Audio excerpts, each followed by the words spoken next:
அன்பு நண்பர்களுக்கு வணக்கம். ஆடிபிளா இருக்கா? Good afternoon. Super. Okay, we shall start now. Okay, super.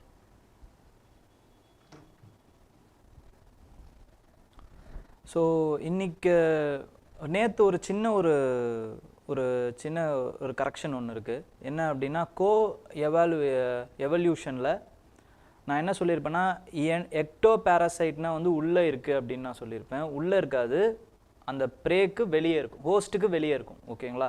ஹோஸ்டோடைய வெளியே இருக்கிறது தான் எக்டோ, எண்டோன்னா தான் உள்ள. ஓகே, ஸோ இன்னைக்கான நியூஸுக்கு போயிடலாம். இன்றைக்கி நியூஸ் அனாலிசிஸில் நம்ம 14th அப்புறம் 16th அப்புறம் 17th இந்த 3 நாளோடைய நியூஸும் பார்க்க போகிறோம். ஓகேங்களா?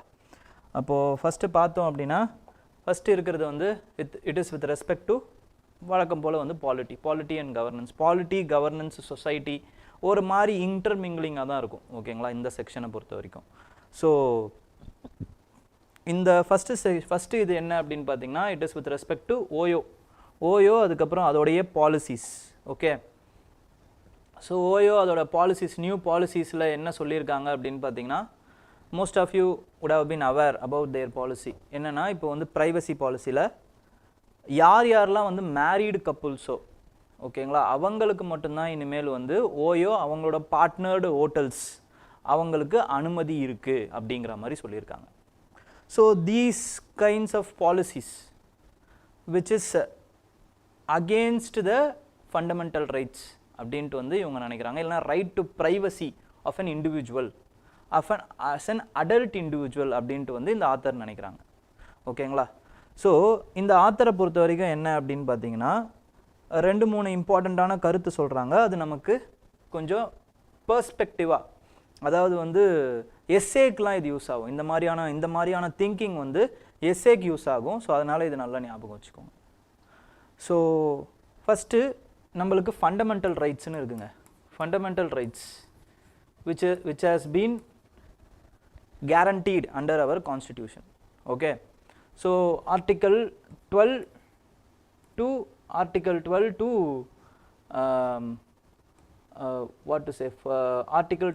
30 ரொம்ப important. ஃபண்டமெண்டல் ரைட்ஸில் article 12 to 30 ரொம்ப important. அதில் நமக்கு இன்னும் ரொம்ப இம்பார்ட்டண்ட்டாக எங்கேருந்து ஆரம்பிக்குது அப்படின்னு பார்த்தீங்கன்னா, 14லேருந்து ஆரம்பிக்குது. 14 to 30 very important.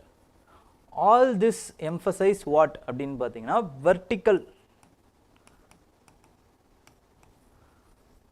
Vertical protection of fundamental rights. அப்படின்னா என்ன சார்? ஸ்டேட்ஸ் இருக்காங்க, சிட்டிசன்ஸ் இங்கே இருக்காங்க. ஓகேங்களா? State, citizen.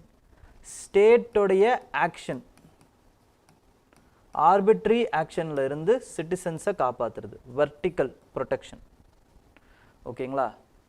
இதுக்கு தான் நீங்கள் இப்போ ஸ்டேட் என்னை ஏதோ ஒரு இடத்துல டிஸ்கிரிமினேட் பண்ணிடுச்சு, அப்படி பண்ணக்கூடாது அப்படின்னு நினச்சாங்கன்னா, இந்த citizens can go to Supreme Court to have their fundamental rights back. ஓகேங்களா? இது நல்லா புரிஞ்சுக்கோங்க. ஆனால் சில fundamental rights are also horizontal in nature. Citizens சக சிட்டிசன் வந்து இன்னொரு சிட்டிசனுடைய ஃபண்டமெண்டல் ரைட்டை எடுக்கிறாங்க அப்படின்னும் போது, அப்பையும் a citizen can go to Supreme Court. எந்தெந்த ஃபண்டமெண்டல் ரைட் அப்படின்னா, ஆர்டிக்கல் 15(2),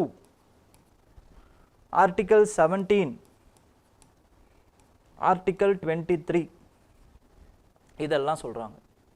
ஓகேங்களா? அப்போ ஆர்டிக்கல் 15 என்னது? It is with respect to the what to say discrimination on the basis of religion, race, caste, sex, gender. ஓகேங்களா? இல்லை place of birth. Sex gender எல்லாம் ஒன்று தான். செக்ஸு, அப்புறம் வந்து பிளேஸ் ஆஃப் பர்த். இந்த விஷயங்களை வச்சு ஒரு இண்டிவிஜுவலுக்கு ஆக்சஸை மறுக்கக்கூடாது. பொது இடங்கள்லையும் சரி, அவங்களுடைய இதுலேயும் சரி, இந்த மாதிரி ஒரு விஷயங்களில் வச்சு you cannot deny their access ஆனால் இங்கே என்ன இருக்கும்னு பார்த்தீங்கன்னா ஒன்லிங்கிற வார்த்தை இருக்கும். அப்படின்னா என்ன அர்த்தம்னா இந்த விஷயங்களுக்காக மட்டும்தான் நீங்கள் ஆக்சஸை டினை பண்ணக்கூடாது, வேறு ஏதாவது விஷயத்துக்கு நீங்கள் ப்ரைவேட் ஸ்பேசஸில் ஆக்சஸை டினை பண்ணலாம். ஓகேங்களா? ஆனால் ஒரு கேஸ் இருக்குது. என்ன கேஸ் அப்படின்னு பார்த்தீங்கன்னா with respect to Kaushal Kishore. ஓகேங்களா? கௌஷல் கிஷோர் அப்புறம் ஸ்டேட் ஆஃப் உத்தரப்பிரதேஷ் அப்படிங்கிற ஒரு கேஸ் இருக்குங்க. அதில் என்ன சொல்கிறாங்கன்னா horizontal rights is also applied to the article 21 அப்படிங்கிற மாதிரி சொல்கிறாங்க. அப்படின்னு வந்து சுப்ரீம் கோர்ட் சொல்லியிருக்காங்க. கௌஷல் கிஷோர் கேஸில் horizontal rights is also applicable to the article 21. ஆனால் இதில் ஒரு ஆம்பிகுவிட்டி இருக்குங்க. ஓகேங்களா? இப்போ நம்ம இந்த ஓயோவோட அந்த இதுக்கு வந்துடுவோம். ஓகே, அந்த இதுக்கு வரும் பொழுது அவங்க என்ன சொல்கிறாங்க, couples needs to be prove their married status, marital status வந்து prove பண்ணணும். ஓகேங்களா? couple needs to prove their marital status in order to access the hotels. ஓகேங்களா? so this is against the right to privacy அப்படின்னு வந்து இந்த author believe பண்ணுறாங்க. right to privacy of an individual. எப்படி sir சொல்கிறீங்க? இப்போ ஹோட்டலில் போய் தங்குறது அப்படிங்கிறது எந்த காரியத்துக்காக வேணால் கூட இருக்கலாம். ஓகேங்களா? 2 கப்புள் இருக்காங்க அப்படின்னா 2 பேர் போகிறாங்கன்னா அவங்க கப்புள். ஓகேங்களா? ஆனால் அவங்க மேரிடாக தான் இருக்கணும் அப்படின்னு அவசியம் கிடையாது. ஃப்ரெண்ட்ஸாக இருக்கலாம், இல்லைனா வந்து சிஸ்டர் அண்ட் பிரதராக இருக்கலாம், பிரதர் அண்ட் சிஸ்டராக இருக்கலாம். ஸோ இவங்க எல்லாருமே வந்து அவங்களுடைய அந்த ரிலேஷன்ஷிப்பை ப்ரூவ் பண்ண முடியாது நம்மளால். ஓகேங்களா? அப்போ இவங்கெல்லாம் they have been denied their access, right access. இது ஒரு பெரிய ப்ராப்ளம் ஆக்சுவலாக. அப்போ ஒரு ப்ரைவேட் ஸ்பேஸுக்குள்ளே நம்மளால் இன்னொருத்தவங்களால் வந்து போக முடியல அப்படிங்கிறது ஒரு பெரிய ப்ராப்ளம். வேறு ரிலேஷன்ஷிப்பில் இருக்கிறவங்களால போக முடியாது. ஓகேங்களா? இன்னொரு பெரிய ப்ராப்ளம் என்ன அப்படின்னு பார்த்தீங்கன்னா those who are living in a live-in relationshipல இருக்காங்க. இவங்க எப்படி ப்ரூவ் பண்ணுவாங்க they are married couple அப்படின்ட்டு? But supreme court in many instance have said that this is legal. live-in relationships are legal. தப்பு கிடையாது. ஒரு அடல்ட்டாக இருக்காங்க அப்படின்னா they can choose their partners and they can choose how to cohabit with their partners. அவங்க எப்படி வாழணும், எந்த மாதிரி வாழணும் அப்படிங்கிறது ஃபுல்லாகவுமே அவங்களுக்கு உரிமை இருக்குது. 2 அடல்ட்டாக இருக்கிறவங்களுக்கு 2 பேர் அடல்ட்டாக இருக்கணும், இவ்வளோதான் விஷயம். அப்படி 2 பேர் அடல்ட்டாக இருக்காங்க, 18 வயசை பூர்த்தி அடைஞ்சிருக்காங்க அப்படின்னா அவங்க நினச்சா மாதிரி வாழ்கிறதுக்கு சட்டத்தில் இடம் இருக்குங்க. சொசைட்டி அவங்கள எப்படி பார்க்குறது அதெல்லாம் வேறு விஷயம். பட் சட்டத்தில் அவங்களுக்கு இடம் இருக்குது. சட்டப்படி அது தப்பு கிடையாது. அப்போ சட்டப்படி தப்பில்லாத ஒரு விஷயத்தில் இந்த ஓயோவோடைய ரூல்ஸ் வந்து அடி வாங்குதா இல்லையா? நவ்ஜோத் சிங் கேஸ் அதுவுமே என்ன சொல்லுது அப்படின்னு பார்த்தீங்கன்னா யார் ஒன்றாலும் யார் கூட வேணும்னாலும் கன்சென்ஷுவலாக இருக்கலாம் அப்படின்ற மாதிரி சொல்கிறாங்க. மேரீடாக இருக்கணும், மேரீடு பார்ட்னர்ஸ் நான் அவுட் ஆஃப் மேரேஜ் பார்ட்னர்ஸை யார் கூட இருக்கணும் அப்படிங்கிறது அவங்க முடிவு பண்ணுவாங்க. அடல்ட்ரி இஸ் நாட் அ கிரைம்னு வேற சொல்லிட்டாங்க ஆக்சுவலாக. ஓகேங்களா? 2019 ஒரு ஜட்ஜ்மெண்ட் படி adultery is not a crime actually. So இவ்வளோ விஷயங்கள் இருக்கும் பொழுது, ஒரு கன்சென்ஷுவலான ஒரு விஷயம் இருக்கும்போது நீங்கள் இந்த மாதிரி சொல்கிறது it is against the right to privacy. Sir இது வெறும் ஹோட்டல்ஸுக்கு மட்டும் இல்லை சார். இப்போ இந்த பிக்கர் பிக்சரில் பாருங்கள். It is about the denial of the access of a saga citizen by another citizen in the name of marital status. ஓகேங்களா? with respect to rent, employment, இந்த மாதிரி வேறு இடத்துலையும் அவென்யூஸ்லையுமே வந்து இந்த மாதிரியான விஷயங்கள் நடக்குது. ஓகேங்களா? ஃபார் எக்ஸாம்பிள் சென்னை மாதிரியான இடத்துல வச்சுக்கோங்க, இல்லை அர்பன் சிட்டிஸ்லன்னு வச்சுக்கோங்க. இந்த கேஸ்டில் இருக்கிறவங்களுக்கு தான் நான் வீடு வாடகை கொடுப்பேன்னு போட மாட்டாங்க. பட் வேறு ஆட்ரிபியூட்ஸ் வச்சு வாங்குவாங்க. For example only vegetarians, veg only இப்படி இருக்கும். இவங்களுக்கு மட்டும்தான் நான் வீடு கொடுப்பேன். ஓகேங்களா? அதே மாதிரி இந்த நேம் ஆஃப் ரிலீஜியன் அவங்க வந்து அந்த ப்ரைவேட் ஸ்பேஸில் வந்து அவங்க வந்து வாடகை விட மாட்டாங்க. ஆக்சுவலாக நீ இந்த ரிலீஜனில் இருக்க, அதனால் உன்னோட பழக்க வழக்கம் என் பழக்க வழக்கத்துக்கு செட் ஆகாது, அதனால் உனக்கு நான் கொடுக்க மாட்டேன் அப்படிங்கிறது. So this is nothing but tyranny of majority.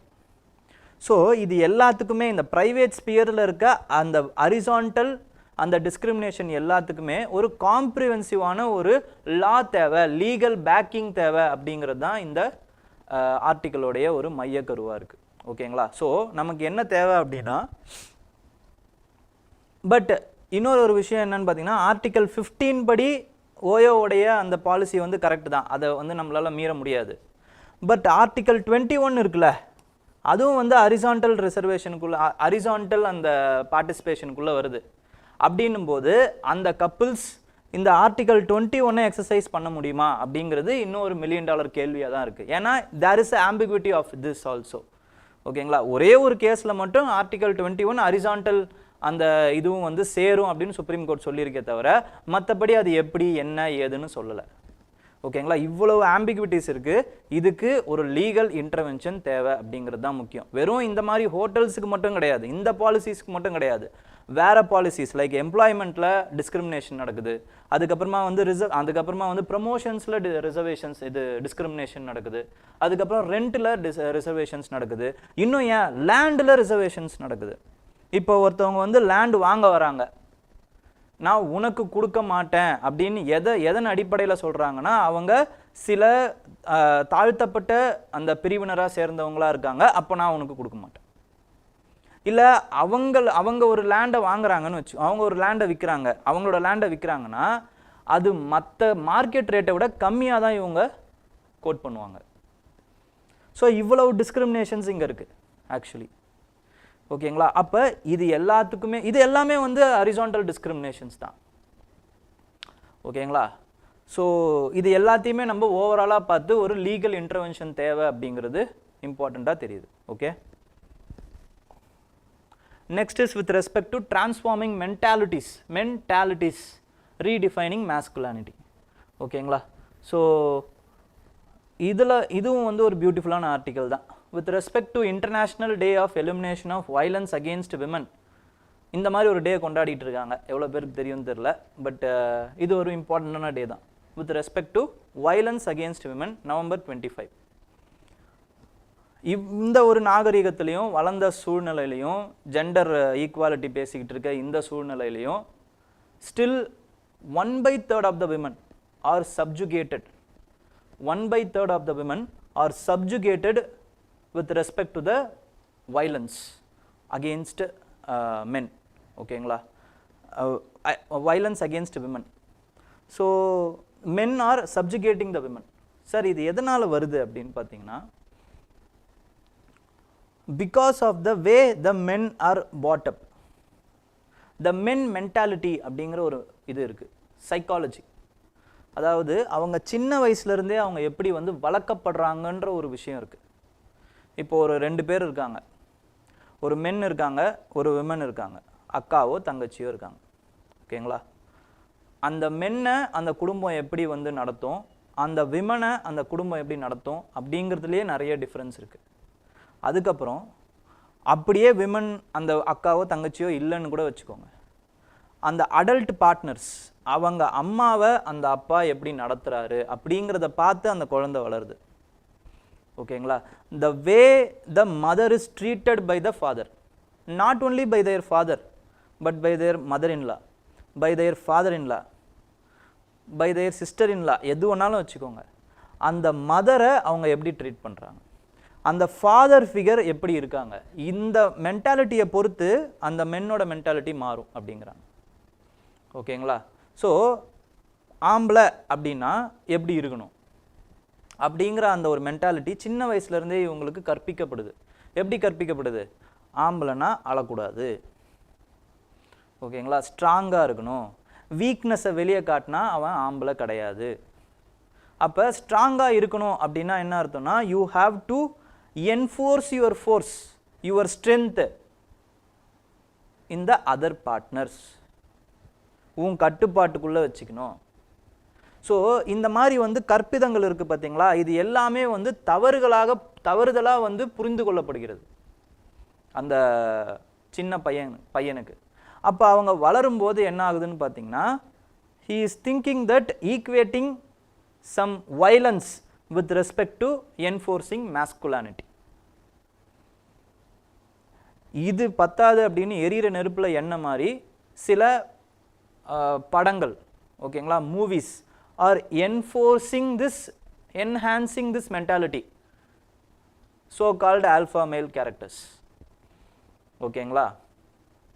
So இது எல்லாமே என்ன பண்ணப்படுது அப்படின்னு பார்த்தீங்கன்னா, violence against women is perpetuating and perpetuated by the society அப்படிங்கிறத காட்டுது.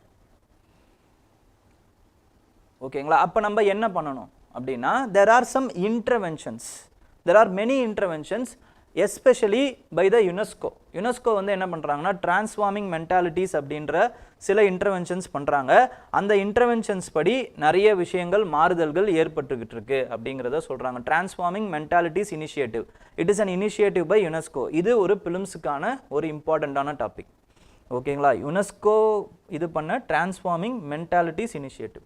இது என்ன பண்ணுறாங்க, it is aimed to shift the way the men engage with the gender issues. எப்படி வந்து அந்த ஜெண்டர் இஷ்யூஸை எங்கேஜ் பண்ணணும் அப்படிங்கிற அந்த வேவ் வந்து மாற்றுறாங்க.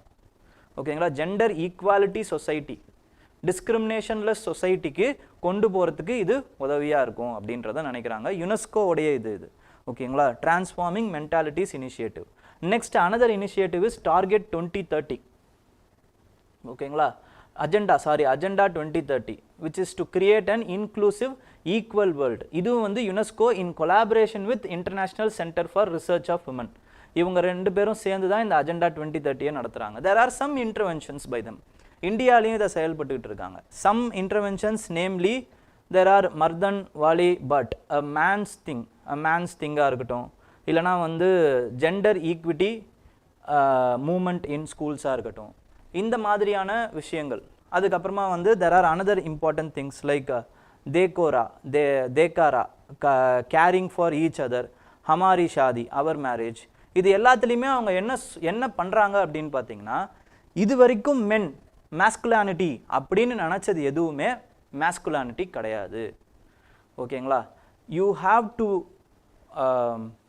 B a partner, not an aggressor அப்படிங்கிறத புரிய வைக்கிறாங்க. ஓகேங்களா. இதெல்லாம் பண்ணால் இது பண்ணணும் இப்படி, அதாவது வந்து வீக்னஸை காட்டக்கூடாது, எமோஷன்ஸை காட்டக்கூடாது. எமோஷன்ஸை சப்ரஸ் பண்ணும்போது அவங்க வைலண்ட்டாக மாறுறாங்க ஆட்டோமேட்டிக்கலி. ஓகேங்களா. அப்போ நீங்கள் எமோஷன்ஸை சப்ரஸ் பண்ணாதீங்க. That's all. You can undergo weaknesses. ஓகேங்களா. You can show your weaknesses. நீங்கள் அழுவலாம், பப்ளிக்கில் அழுவலாம், ஆம்பளையாக இருந்தாலும் அழுவலாம், ஒன்றும் தப்பு கிடையாது அப்படிங்கிற அந்த அவேர்னஸை வந்து இவங்க கொடுக்குறாங்க.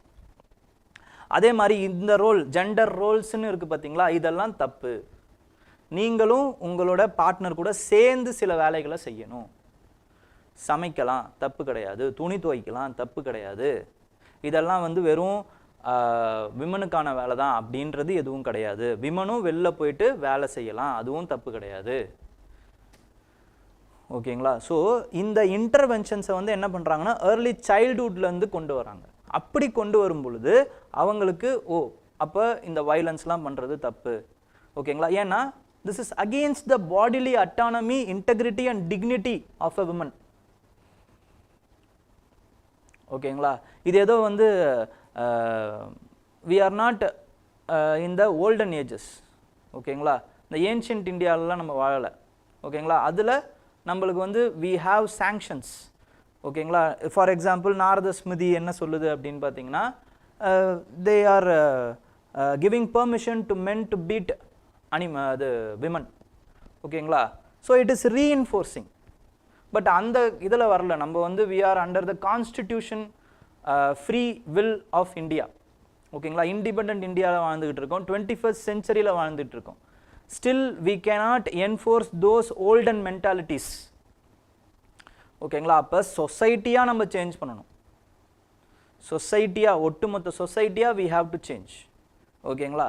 நெக்ஸ்ட்டு அப்போ என்ன சார் பண்ணலாம் அப்படின்னு பார்த்தீங்கன்னா there are some important things which men should do.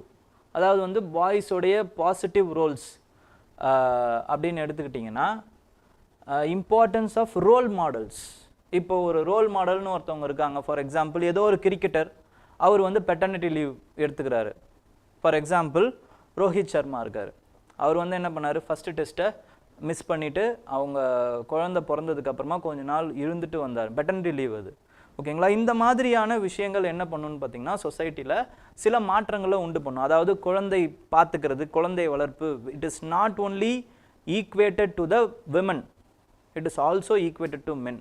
இந்த இதிலெல்லாம் உங்கள் இதிலெல்லாம் குடும்பத்துலேயோ இல்லைனா வந்து இது டிவியில் கூட இல்லை படத்தில் கூட பார்த்துருப்பீங்க.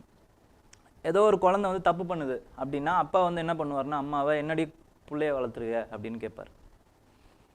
ஓகேங்களா. அப்படின்னா என்ன அர்த்தம்னா அப்பா வந்து அது வரைக்கும் பிள்ளைய வளர்க்கவே இல்லைன்னு அர்த்தம். அதுவும் இல்லாமல் அப்பா is interesting to the mother the whole responsibility to rice a child. அவன் நல்லா வளர்ந்துட்டா என் பிள்ளை, நல்லா வளரலைன்னா அம்மா மேலே பழிய போட வேண்டியது.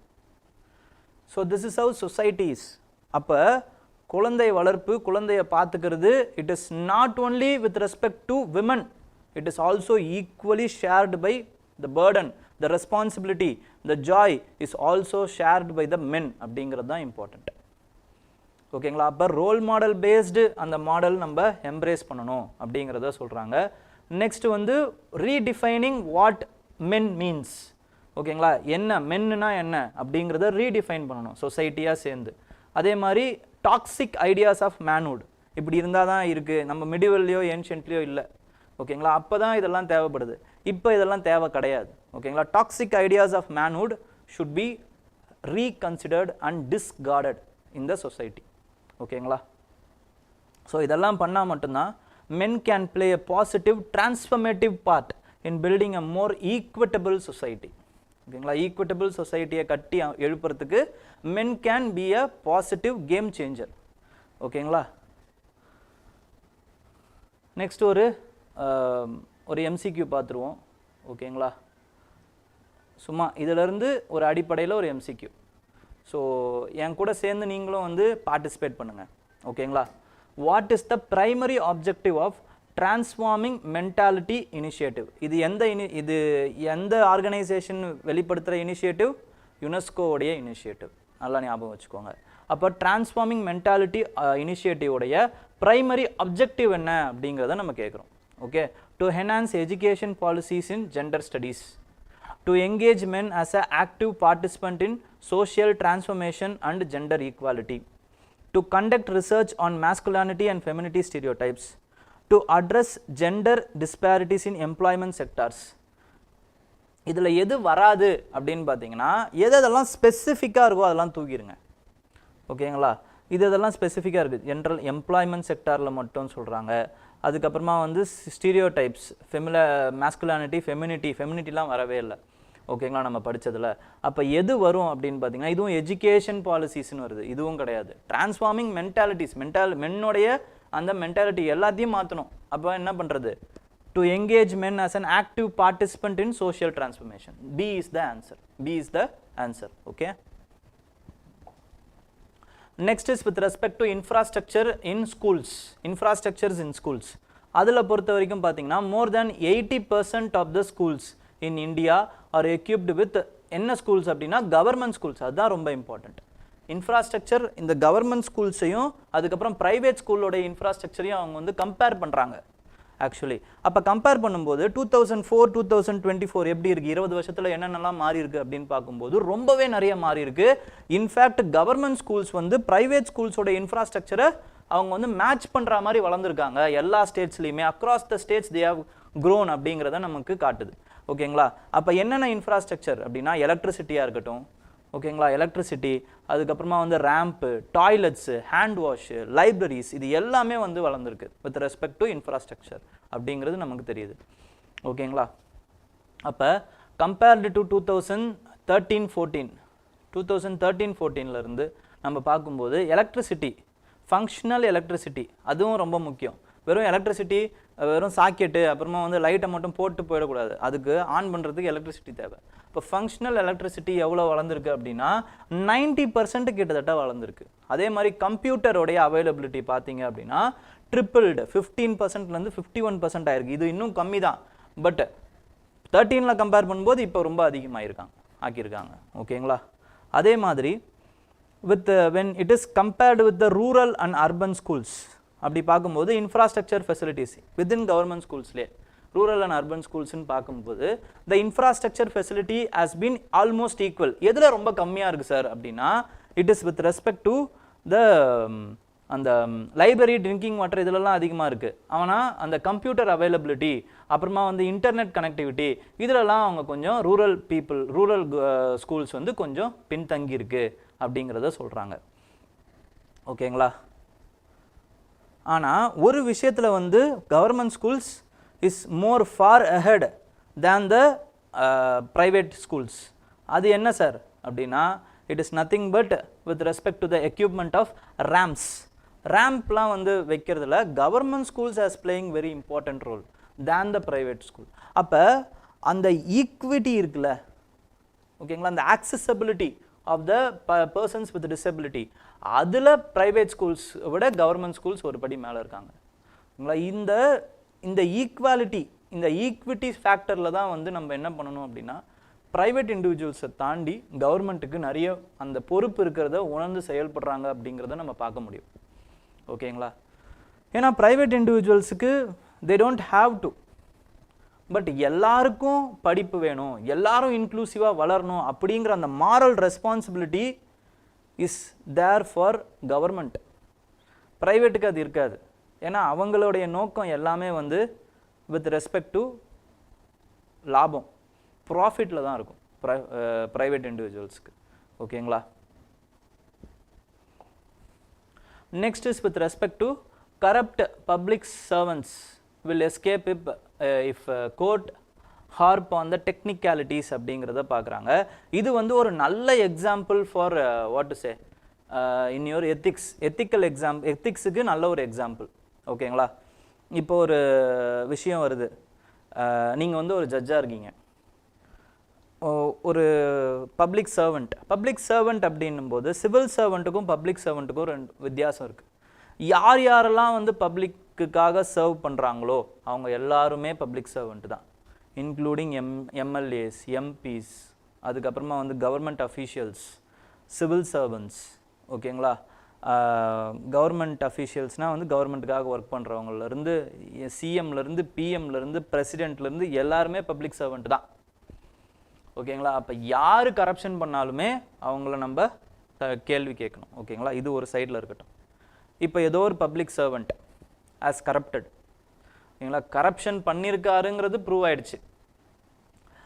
சிபிஐ வந்து என்ன பண்ணுறாங்கன்னா வழக்கு தொடுக்குறாங்க. ப்ரிவென்ஷன் ஆஃப் கரப்ஷன் ஆக்டில் அவங்கள பிடிச்சிட்டு அவங்க இது வரைக்கும் கரப்ஷன் பண்ண அமௌண்ட் வந்து 3 கோடி அப்படிங்கிறாங்க.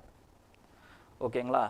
3 கோடின்னு சொல்கிறாங்க. அதுக்கப்புறமா வந்து ஃபஸ்ட் இன்ஃபர்மேஷன் ரிப்போர்ட்டில் 3 கோடின்னு சொல்லிட்டு அதுக்கப்புறமா டெக்னிக்கல் எரர் நடந்து போச்சு அப்படின்ட்டு அவங்க கரப்ஷன் பண்ண அமௌண்ட்டு 1 கோடின்னு சொல்கிறாங்க.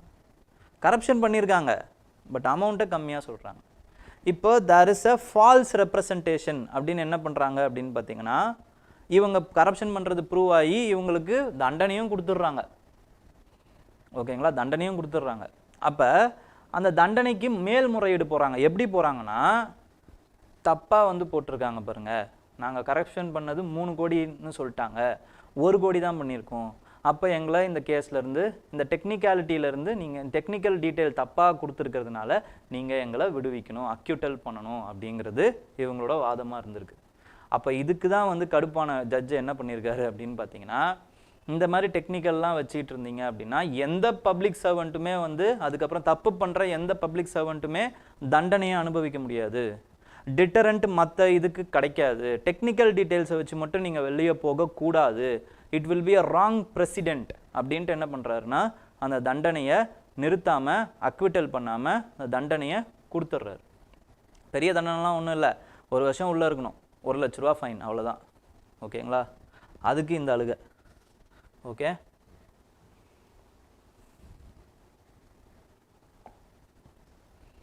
and then land center சென்டருடைய லடாக் லீடர்ஸுக்கும் வந்து நியூ லேண்ட் பாலிசி அப்படிங்கிறதுக்குமான இம்பார்ட்டன்ஸ். அதில் வந்து பார்த்தீங்கன்னா நவுட்டர் அப்படிங்கிற இந்த டேர்ம் ரொம்ப இம்பார்ட்டன்ட்.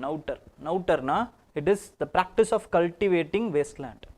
நவுட்டர் ஓகேங்களா. இது லடாக்லேயும் இருக்குது, அதுக்கப்புறம் ஹிமாச்சல் பிரதேஷ்லேயும் இந்த மாதிரி ஒரு லா இருக்குது ஓகேங்களா. லடாக்கில் இப்போ திருப்பி இந்த லாவை கொண்டு வந்திருக்காங்க. அதுக்கப்புறமா வந்து there are some issues with respect to the government jobs. அதில் டொமசைலாக, அதாவது வந்து அந்த லடாக்லேயே இருக்கிறவங்களுக்கு வேலையில் 95% ஆஃப் த இது வந்து முன்னுரிமை கொடுக்கணும் அப்படின்னு அவங்க கேட்டிருக்காங்க.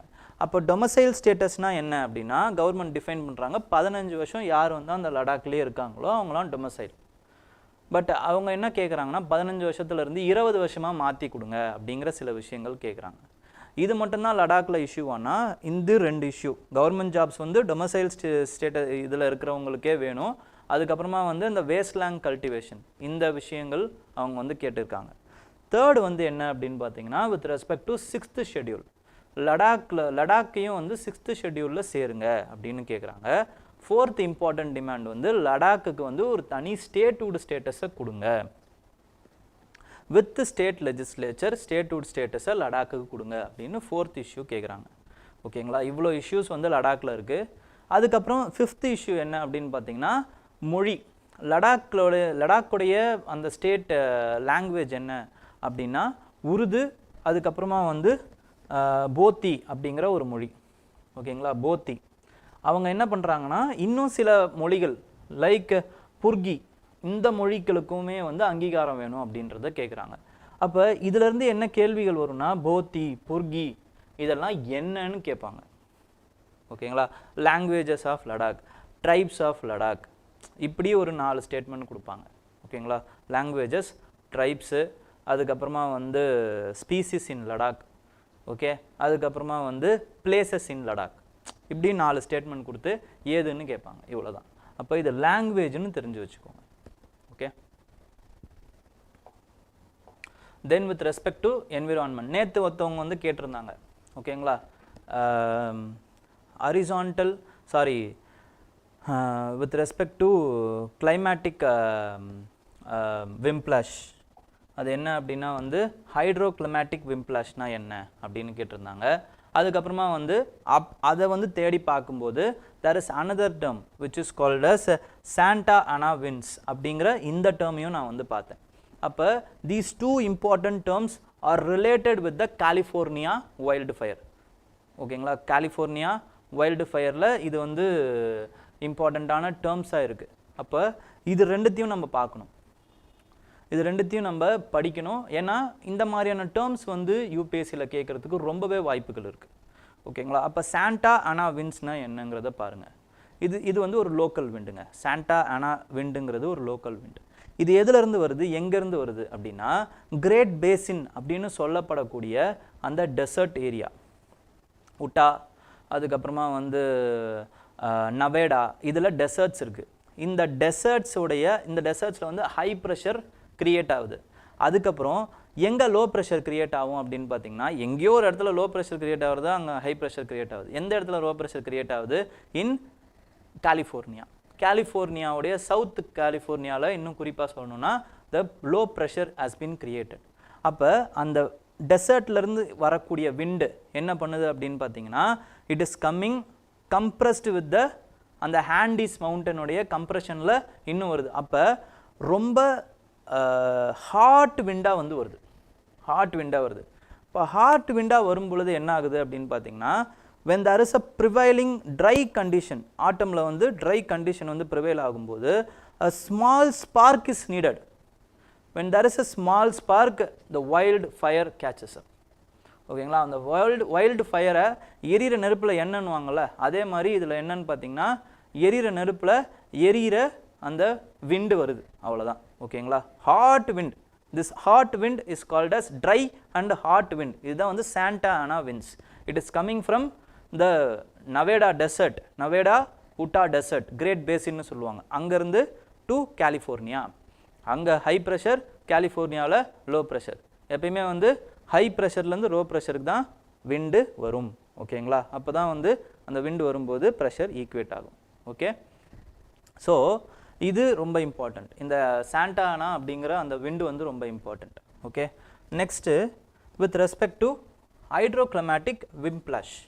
இது நேற்று கேட்டிருந்ததுனால தான் எனக்கும் இந்த மாதிரி வந்து நிறைய கேள்விகள், அதாவது வந்து இந்த மாதிரி ஏதோ ஒரு டேர்ம் வருது சார், இந்த டேர்ம் எனக்கு புரியல அப்படின்னா கேளுங்க.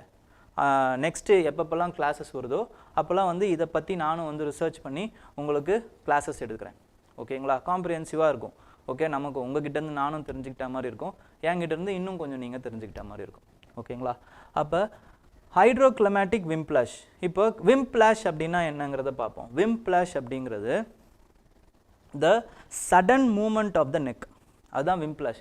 இப்படி இப்படி அப்படின்னு சடனாக மூமெண்ட் ஆகும்போது உங்களுக்கு இங்கே முறிவுகள் ஏற்படும்.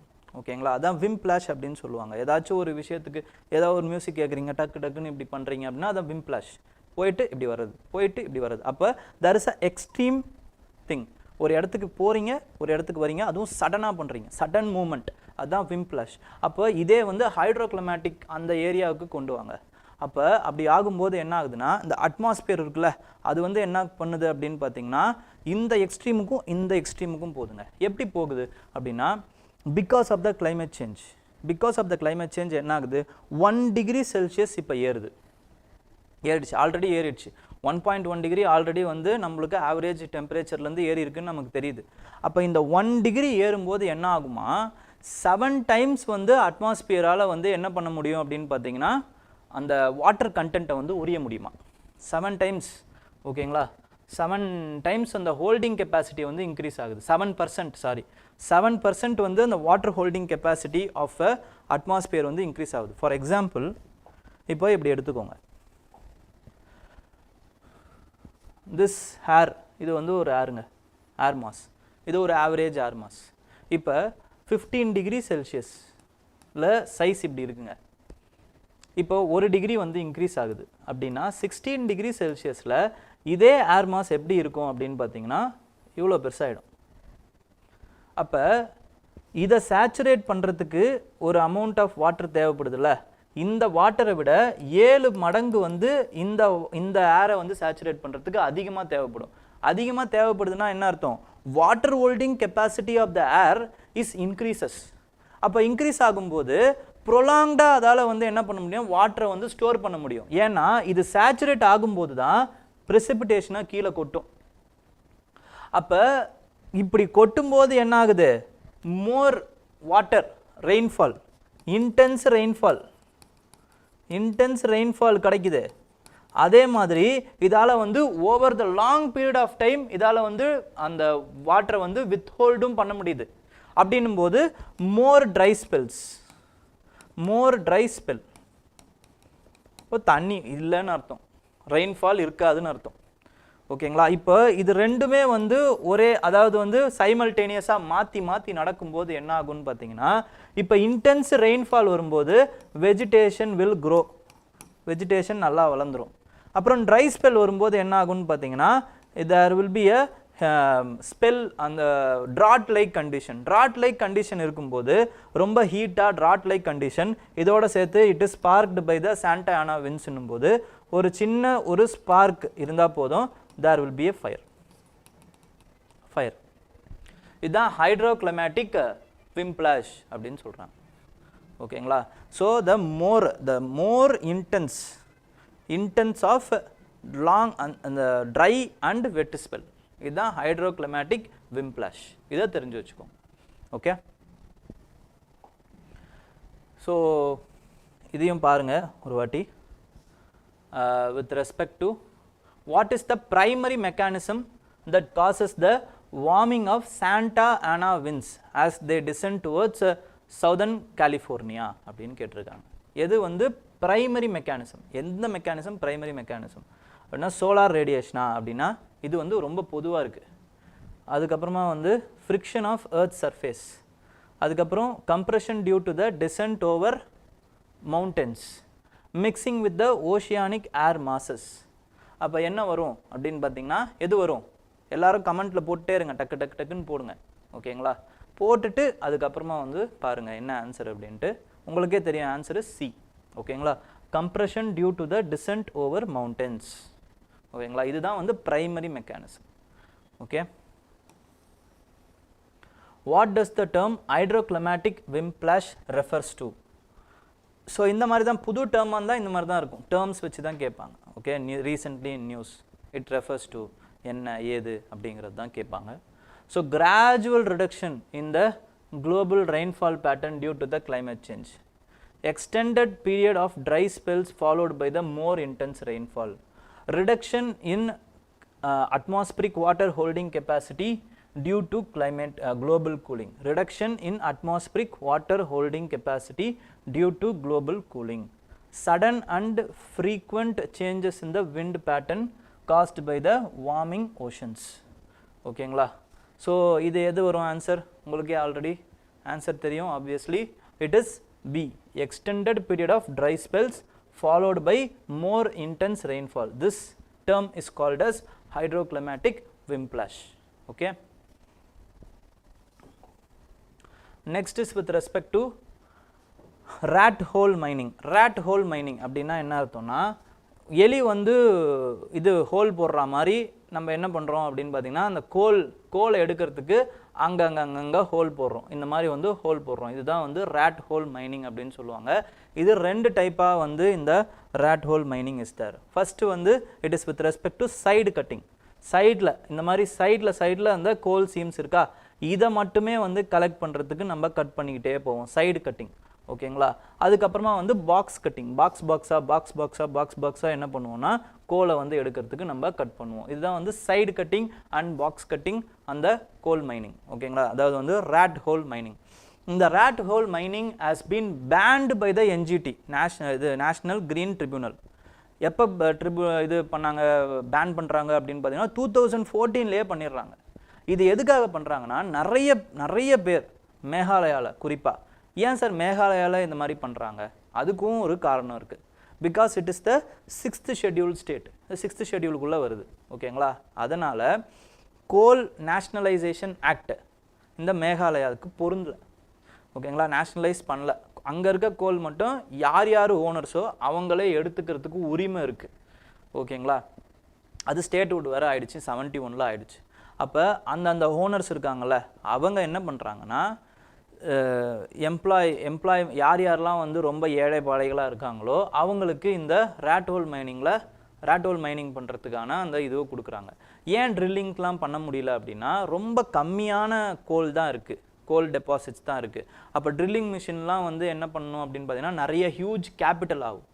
அப்போ மனித உழைப்பை வச்சு இந்த கோலை வந்து எடுக்கும்போது நிறைய லாபம் இவங்களுக்கு கிடைக்குது. ஓகேங்களா. பட் ஆனால் இதில் என்ன ப்ராப்ளம் அப்படின்னு பார்த்தீங்கன்னா, there is a problem of human அந்த catastrophe, environmental catastrophe, ரெண்டுமே இருக்குது. First of all with respect to human, நிறைய பேர் உள்ளே போகிறாங்கல்ல, இந்த மாதிரி ரேட் ஹோல் மைனிங்கில் உள்ளே போகிறாங்கல்ல, உள்ளே போகும்போது there is no structural integrity. இது வந்து எதுவும் வந்து நல்ல ஸ்ட்ராங்காலாம் இருக்காது. ஏன்னா எங்கே ஓட்டை போடணுன்னே தெரியாது அவங்களுக்கு. எங்கெங்கெல்லாம் கோல் இருக்கோ அங்கங்கெல்லாம் ஓட்டை போடுவாங்க. அப்போ போடும்பொழுது என்ன ஆகும்னு பார்த்தீங்கன்னா, there is a problem of collapsing of the whole structure on them. So அதனால் மாட்டிப்பாங்க. அதில் இங்கே இடுக்கில் வந்து மாட்டி இறந்தவங்க நிறைய பேர் இருக்காங்க. அது மட்டும் இல்லாமல் உள்ளே போகும்போது ஆக்சிஜன் வந்து அவங்களுக்கு கிடைக்காது. ஓகேங்களா. அப்போ ஆக்சிஜன் கிடைக்காதனால மூச்சு திணறி இறந்தவங்களும் நிறைய பேர் இருக்காங்க. இந்த மாதிரி அதுக்கப்புறமா வந்து சடனாக வந்து இப்போ இங்கே கீழேருந்து இப்போ இங்கே கீழே போகிறாங்க. அப்போ சடனாக மழை பெய்யுதுன்னு வச்சுக்கோங்க. மழை பெய்யும் போது என்ன ஆகும்னா வந்து ஃப்ளட்டிங் வந்துடும். ஃப்ளட்டிங் வந்து இந்த ஹோல்குள்ளே போயிட்டு தண்ணி போயிட்டு அவங்கள வெளில வர விடாமல் முழுகி இறந்தவங்க நிறைய பேர் இருக்காங்க. இது ஹியூமன் கெட்டாஸ்ட்ரஃபி. என்விரான்மெண்டலுக்கு என்ன கெட்டாஸ்ட்ரஃபி அப்படின்னு பார்த்தீங்கன்னா, இந்த மலைகளை வந்து என்ன பண்ணுறாங்க, அதை வந்து மாற்றுறாங்க. அப்போ அந்த மலையில் நம்பி வாழக்கூடிய அந்த பயோடைவர்சிட்டி அது வந்து ஃபஸ்ட்டு வந்து லாஸ் ஆகுது ஃபர்ஸ்ட் ஆஃப் ஆல். செகண்ட் வந்து இந்த கோல் வந்து வரும்பொழுது இதோட கழிவுகள் இருக்குது பார்த்தீங்களா, அது வந்து நீர்நிலைகளில் வந்து போய் பட்டு அதை சுற்றி சரௌண்டிங்கில் இருக்கக்கூடிய அந்த நீர்நிலைகள் rivers is becoming more acidic in nature. So இந்த rat hole mining is not useful for humans and it is not useful for environmental also. ஓகேங்களா? ஆனால் இது யாருக்கு வெறும்னா லாபம் அப்படின்னா அங்கே அந்த அந்த நிலத்தை வச்சிருக்கிறவங்களோடைய அவங்களுக்கு மட்டும் இது லாபமாக இருக்குது, அவ்வளோதான். அதனால் இது வந்து ஒரு அன்சேஃப் ப்ராக்டிஸ் அப்படிங்கிறதுனாலையும் இன்னொரு பக்கம் இன்னொரு டைமென்ஷனில் அந்த சோஷியல் டைமென்ஷனில் பார்த்தாலுமே இட் இஸ் ஆல்சோ என்கரேஜிங் வாட்னா அப்படின்னா வந்து ஃபோர்ஸ்ட் லேபர், அப்புறமா வந்து ஹியூமன் டிராஃபிக்கிங், அதுக்கப்புறமா வந்து சைல்டு லேபர், இது எல்லாத்தையுமே வந்து இது பண்ணுது. சார் இதெல்லாம் எப்படி சார் அப்படின்னா, இங்கே வேலை செய்கிறவங்களாம் இருக்காங்கல்ல, யார் அப்படின்னா நேபாளிலேருந்து பங்களாதேஷ்லேருந்து ஒன்று அகதிகளாக வந்தவங்க, இல்லைனா வந்து அங்கேருந்து கடத்திக்கிட்டு வரப்பட்டவங்க. அது மட்டும் இல்லாமல் குறிப்பாக சில்ட்ரன்ஸ். ஏன்னா இந்த மாதிரி சின்ன சின்ன ஓட்டைக்குள்ளே அவங்களால உள்ள ப்ரிசைஸாக உள்ளே போயிட்டு அவங்களால வந்து எடுத்துகிட்டு வர முடியும். அப்படிங்கிறதுனால more childrens are employed in this inhuman activity. அப்போ இவ்வளவு ப்ராப்ளம்ஸ் இருக்கிறதுனால என்ன பண்ணுறாங்கன்னு பார்த்தீங்கன்னா, in 2014 this practice of rat hole mining has been completely banned by the NGT. அப்படி பேன் பண்ணாலுமே still the rat hole mining is illegally continuing. அதுதான் இங்கே ப்ராப்ளம். ஓகேங்களா? அப்போ என்ன பண்ணணும் sir? Government should intervene and scientific assessment, scientifically we have to take the coal from it. முடிஞ்சால் சயின்டிஃபிக்காக எடுங்க, அப்படி இல்லைன்னா அதோட விட்டுருங்க அப்படிங்கிறது தான் இந்த ஆர்டிகல்ஸுடைய இதுவாக இருக்குது. ஓகேங்களா?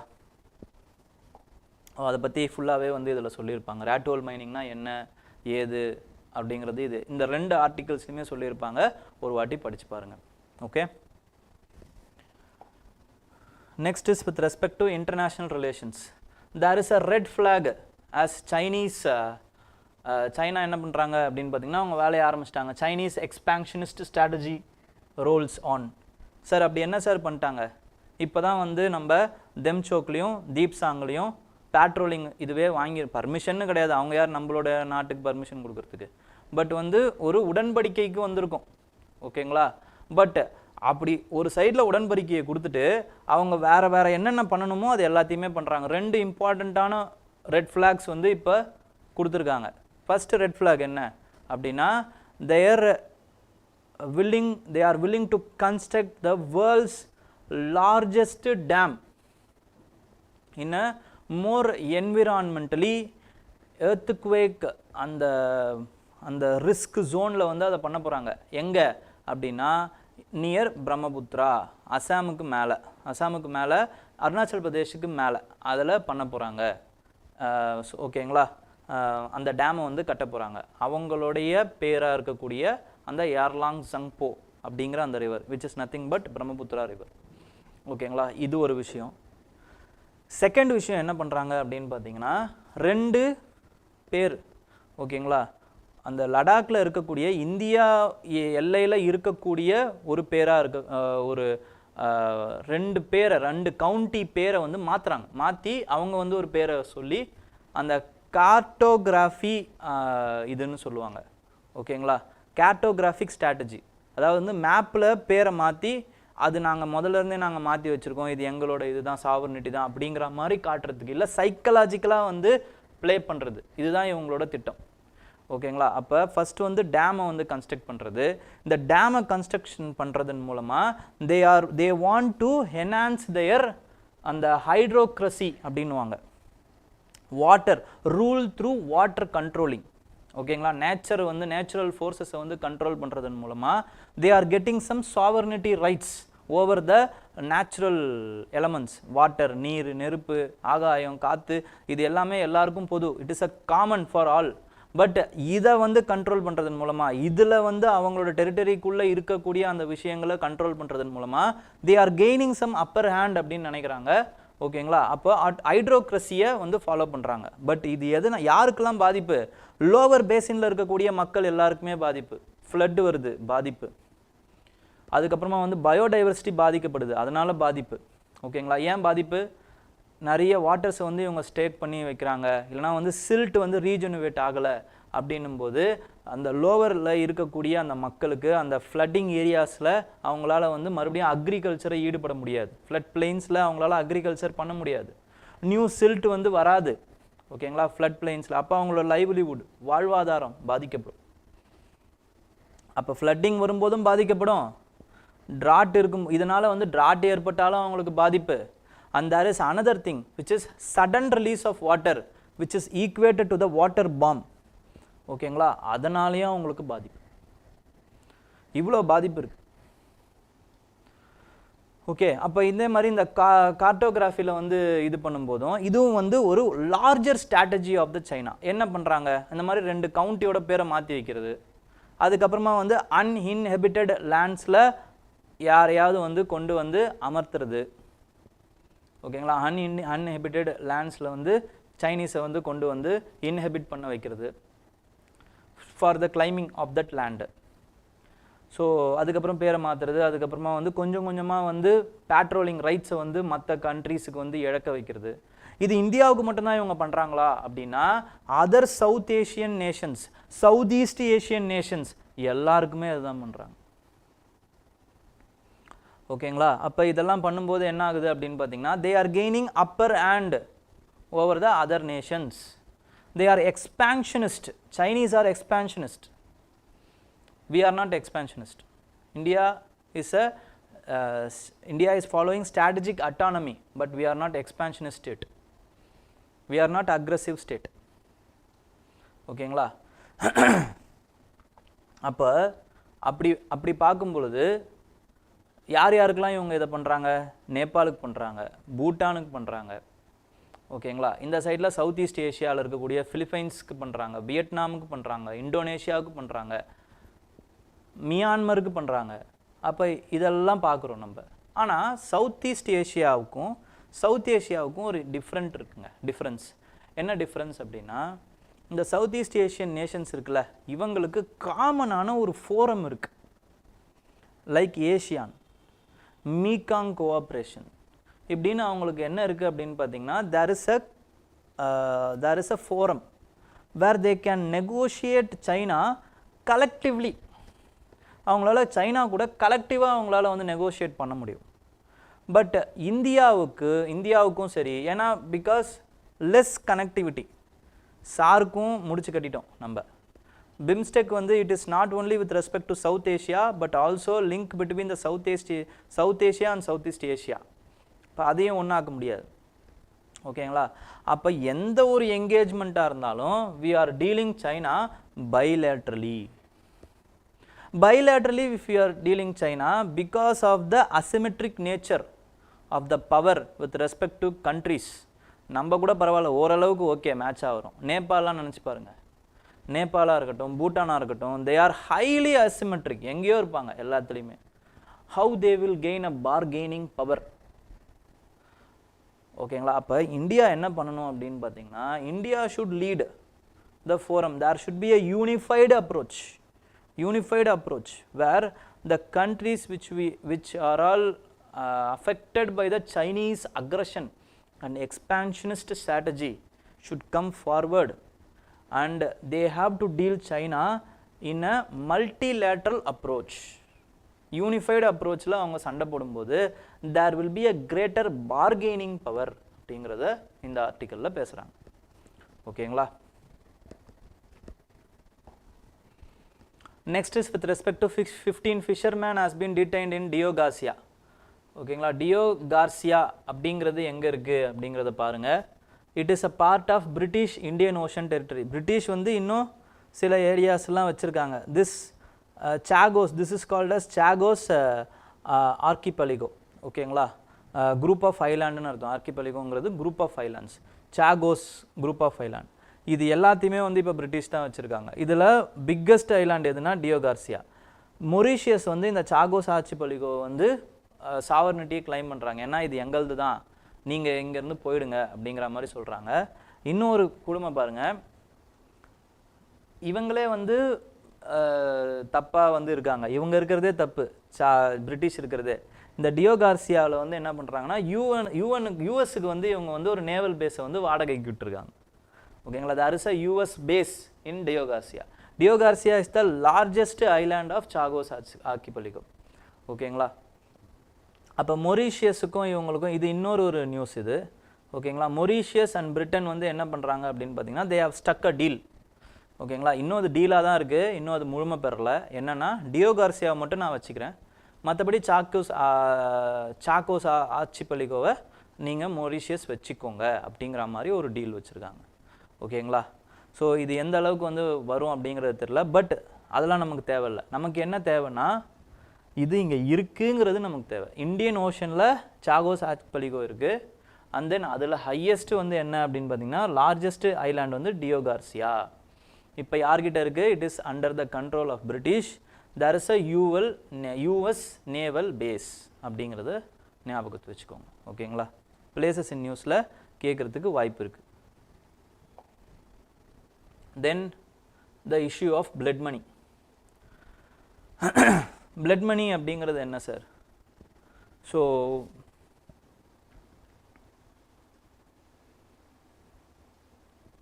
தேர் is a Islamic sharia law. ஓகேங்களா. இந்த பிளட் மணி இந்த இஷ்யூ ஏன் வந்தது அப்படின்னா, இப்போ ஏமானில் unfortunately there is a Indian nurse who has been prosecuted. ஓகேங்களா. அவங்களுக்கு டெத் சென்டென்ஸ் வேறு கொடுத்துருக்காங்க. பட் அது எப்படி போக போகுது அப்படிங்கிறது நமக்கு தெரியல. But there is a law with respect to blood money. ஓகேங்களா.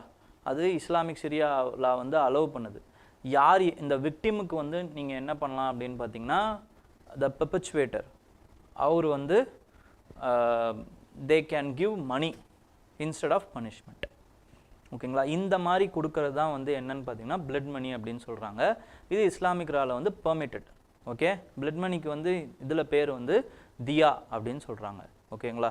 சவுதி அரேபியாவில் இந்த ட்ரெடிஷன் இருக்குது, ஈரானில் இந்த ட்ரெடிஷன்ஸ் இருக்குது, ஏமன்லேயும் இருக்குது. பட் எப்படி போக போகுதுன்னு நம்ம பார்க்கணும். ஓகேங்களா. இந்த ட்ரெடிஷன்லாம் என்னென்னன்றதை சொல்லியிருக்காங்க. பட் அது வந்து ரொம்ப இம்பார்ட்டன்ட் கிடையாது. நமக்கு என்ன இம்பார்ட்டன்ட்னா இதே மாதிரியான ட்ரெடிஷன் இந்தியாவில் இருக்கா? a perpetuator can compensate for the victim அப்படின்னா blood moneyங்கிற வார்த்தை இல்லை, but there is a equivalent term to it which is called as plea bargaining அப்படின்னு சொல்கிறாங்க. plea bargaining. okay, it is encoded in the criminal procedure code. okay, a perpetuator என்ன பண்ணணும்? perpetuatorனா குற்றம் செய்யப்பட்டவர் இல்லைனா வந்து accused of a crime. அவர் என்ன பண்ணணும்னா தானாக முன் வந்து நான் இந்த கிரைமை செஞ்சுருக்கேன், நான் வந்து I wanted to plea before the jury, நான் இந்த குற்றத்தை ஏற்றுக்கிறேன், எனக்கு இந்த குற்ற தண்டனைக்கு வந்து கம்மியான தண்டனையை கொடுங்க. ஓகேங்களா. ஒன்று சென்டென்ஸை கம்மி பண்ணுவாங்க, இல்லை சார்ஜை கம்மி பண்ணுவாங்க. ரெண்டுத்தில் ஏதாவது ஒன்று பண்ணுவாங்க. ஓகேங்களா. சார்ஜ்னால் நிறைய சார்ஜஸ் போட்டிருப்பாங்க, அவர் மேலே நிறைய வழக்குகள் போட்டிருப்பாங்க. அந்த வழக்குகள் எல்லாத்தையும் இது பண்ணிவிட்டு நீக்கிட்டு ஏதாவது ஒரு வழக்கில் அவருக்கு தண்டனை கொடுப்பாங்க ஒன்று. அப்படி இல்லைனா சென்டென்ஸில் ஒரு 12 வருஷம் 13 வருஷம்னு இருக்கிற சென்டென்ஸை 5 வருஷம் 4 வருஷம்னு குறைக்கிறதுக்கு வாய்ப்பு இருக்குது. இந்த ரெண்டு விஷயம் பிளியா பார்கெனிங் அப்படின்னு சொல்லுவாங்க. இந்த ப்ரொவிஷன் இந்தியாவில் இருக்குது. ஆனால் there is a difference between blood money and plea bargaining in India.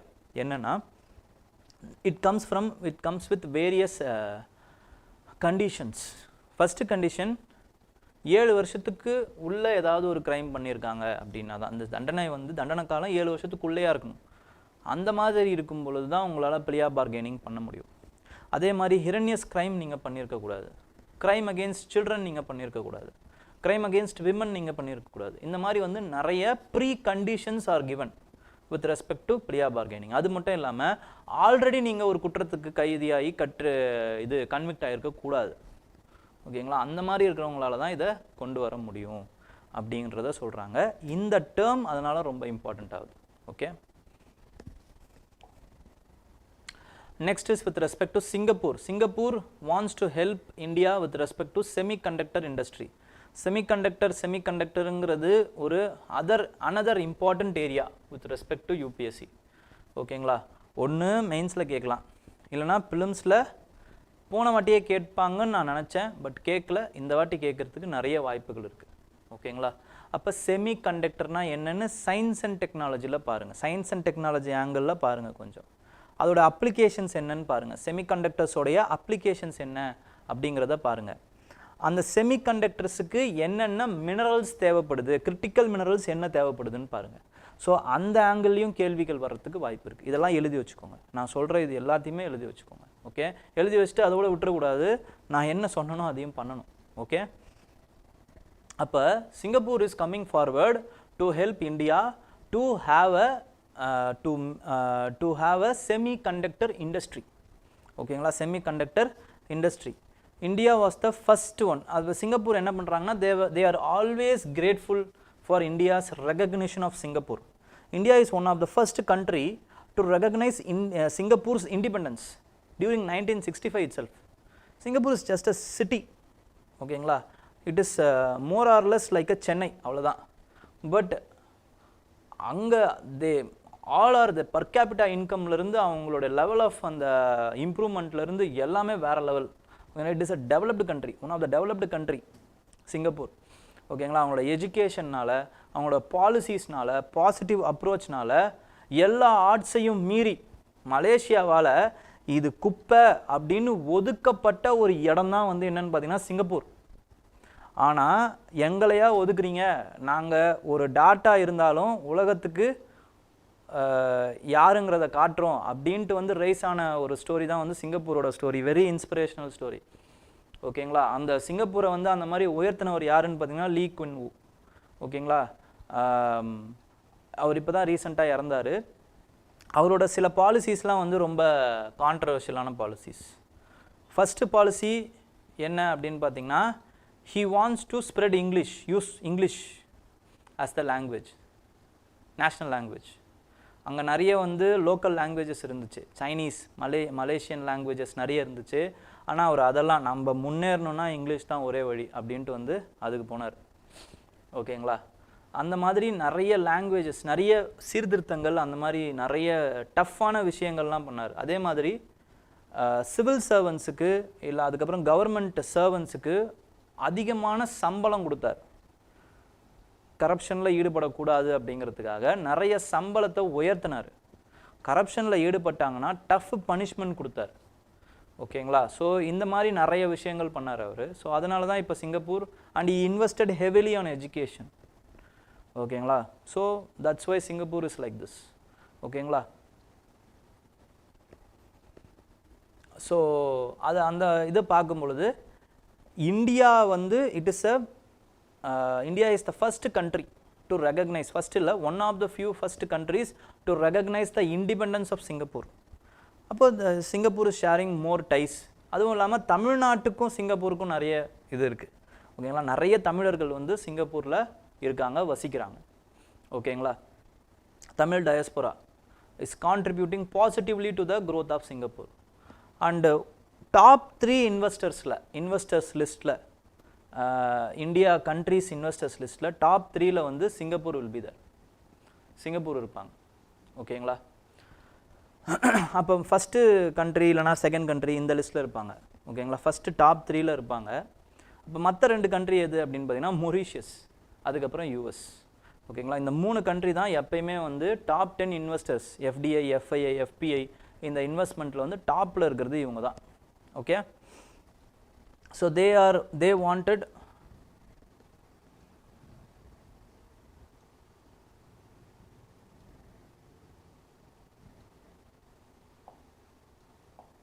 okay, they wanted to have this they wanted to help India. ஓகேங்களா, இந்த இதில் ஹெல்ப் பண்ணணும்னு நினைக்கிறாங்க. and then there is a thing with respect to Singapore. நம்ம என்ன பண்ணிட்டோம் அப்படின்னு பார்த்தீங்கன்னா, அவங்களுடைய அந்த பார்ட்னர்ஷிப்பை we have enhanced it to comprehensive strategic partnership. Comprehensive strategic partnership. ஓகேங்களா, இது ரொம்ப இம்பார்ட்டன்ட். யார் கூடலாம் India is sharing comprehensive strategic பார்ட்னர்ஷிப்னு ஏதாவது கேள்விகள் கேட்கலாம். ஓகேங்களா, இது ஒரு 4 கண்ட்ரி கொடுத்துட்டு they can ask it like that. Okay, and then அந்த பிரசிடெண்ட் ஆஃப் சிங்கப்பூர் தர்மன், ஓகேங்களா, சண்முக ரத்னம் அப்படின்னு நினைக்கிறேன். ஓகேங்களா, தர்மன் சண்முக ரத்னமா ஏதோ பேர் வரும். ஓகேங்களா, ஸோ தர்மன், அதுக்கப்புறமா வந்து பிரசிடெண்ட் திரௌபதி முர்மு, இவங்க 2 பேருமே என்ன பண்ணியிருக்காங்கன்னா has jointly launched a logo. ஓகேங்களா, என்ன லோகோனா 60 years of diplomatic relations between the India and Singapore அப்படிங்கிற அந்த லோகோ வந்து ஜாயிண்ட்டாக வந்து லான்ச் பண்ணியிருக்காங்க. போயிட்டு என்ன லோகோ எப்படி இருக்குது சும்மா பாருங்கள். ஓகேங்களா, அப்படியே பதிஞ்சிரும் மைண்டில். சிங்கப்பூர் சம்மந்தப்பட்ட ஏதாவது ஒரு கேள்வி வரும்போது அது உங்களுக்கு யூஸ் ஆகும், ஆனாலும் ஆகலாம். Okay, next is with respect to an alliance of democracies with India and at its core. இதில் வந்து இவர் யார் அப்படின்னு பார்த்தீங்கன்னா served as a NATO general secretary and was a prime minister of Denmark. ஓகேங்களா, பிரைம் மினிஸ்டர் டென்மார்க்குடைய பிரைம் மினிஸ்டராக இருந்திருக்காரு அந்த டைமில் 2001லேருந்து 9 வரைக்கும் பிரைம் மினிஸ்டராக இருந்திருக்காரு. அப்புறம் நாட்டோட ஜென்ரல் செக்ரட்டரியாக வர இருந்திருக்காரு 14 வரைக்கும். So is recommending and somewhat what to சே கெஞ்சி கேட்குறாரு. அதுக்கப்புறமா வந்து த்ரெட்டன் பண்ணுற மாதிரி சில டோன்ஸ் இருக்குது. ஓகேங்களா, என்ன சொல்கிறாரு அப்படின்னு பார்த்தீங்கன்னா is agenda, there is a agenda behind is writing where is backing that grouping India with Europe and US as one alliance with respect to alliance of democracies versus he is also putting other countries which is opposite to the ideologies of democracy. என்ன Russia, அதுக்கப்புறமா வந்து China, Iran, அதுக்கப்புறம் north Korea, இவங்களெல்லாம் வந்து ஆட்டோக்ரசிஸ் மாதிரி அவர் வந்து, ஆனால் இந்த பேர்லாம் சொல்லலை, but is aiming those countries அப்படிங்கிறது நமக்கு நல்லா தெரியுது. ஓகேங்களா, அப்போ இந்த அலையன்ஸ்குள்ளே வந்து யூரோப்பியன் அலையன்ஸ்குள்ளே யூரோப்பியன், யூஎஸ், அப்புறமா வந்து இந்தியா, இவங்க எல்லாருமே ஒன்றா வரணும் அப்படின்னு இஸ் அட்வொகேட்டிங். பட் அதில் எல்லாருக்கும் உடன்பாடு இருக்காது. இன்னும் இன்ஃபேக்ட் வந்து இந்தியன் கவர்மெண்ட்டுக்கே உடன்பாடு இருக்காது. ஓகேங்களா, எந்த ஒரு அலையன்ஸுக்கும் India will not come. And is also sharing this disappointment in this article. என்னென்னா உக்ரைன் ரஷ்யா வாரில் India is not taking any stands or tough stands against the Russia அப்படிங்கிறது வந்து எங்களுக்கு டிசப்பாயின்மெண்ட்டாக இருக்குது அப்படிங்கிறதையும் சொல்கிறாரு. And is also splitting some facts against the US. அதாவது வந்து இந்தியா வந்து என்ன சொல்லுது, யூரோப்போட டபுள் ஸ்டாண்டர்ட்ஸ் வந்து வெளிப்படுத்துது. அது சம்வாட் உண்மைன்னு இவர் ஒத்துக்கிறார். அங்கே தான் இருக்கிற இவரோட நேர்மையும் இருக்குது. என்னென்னா we cannot say severe ties, அதாவது வந்து ரஷ்யாவோட டைஸை நீங்கள் விட்டுருங்கன்னு இந்தியா கிட்ட சொல்ல முடியாது. நாங்களே சைனா கூட எக்கனாமிக் டைஸில் தான் இருக்கும். We are depend on Chinese. அப்போ நாங்கள் எப்படி இந்தியாவை வந்து அப்படி சொல்ல முடியும்? அந்த பொசிஷனை எங்களால் புரிஞ்சிக்க முடியுது. As a developing country such as India, they need all the more important and what to say encouragement with all the countries, engagement with all the countries அப்படிங்கிறது எங்களால் புரிஞ்சிக்க முடியுது. இருந்தாலும் லாங்கர் ரனில் நம்மலாம் ஒரே இது என்னது டெமோக்ரஸி, அதனால் நீங்கள் எங்கள் கூட வந்துடுங்க அப்படிங்கிற மாதிரி இவர் பேசுகிறார். ஓகேங்களா, பட் அதெல்லாம் நமக்கு முக்கியம் இல்லை. இவர் சொன்ன ஒரு விஷயம் வந்து ரொம்ப இம்பார்ட்டண்ட். என்னென்னா கிரிட்டிக்கல் டெக்னாலஜிஸ் அப்படின்னு வந்து இந்த உலகத்தில் 64 டெக்னாலஜிஸை வந்து கண்டுபிடிச்சிருக்காங்க. அதில் China is dominant on 57 of them.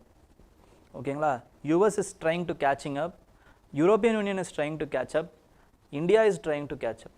இந்த மாதிரி டெக்னாலஜியில் சைனாவை தனியாக வந்து நம்மளால் ஒன்றுமே பண்ண முடியாது. They have dominated the technology field and critical, அந்த சப்ளை செயின் கிரிட்டிக்கல் மினரல்ஸ் ஃபீல்டில் அவங்க பயங்கரமாக வந்துட்டாங்க. ஓகேங்களா, அப்போ நம்ம என்ன பண்ண முடியும்? டெமோக்ராட்டிக் அலையன்சஸை அக்ரெசிவ் அலையன்சஸாக ஃபார்ம் பண்ணாமல் டெக்னாலஜிக்கல் அலையன்சஸாக நம்மளால் ஃபார்ம் பண்ணோம் அப்படின்னா we can somewhat match with the Chinese. ஓகேங்களா, there will be an alternative with respect to China.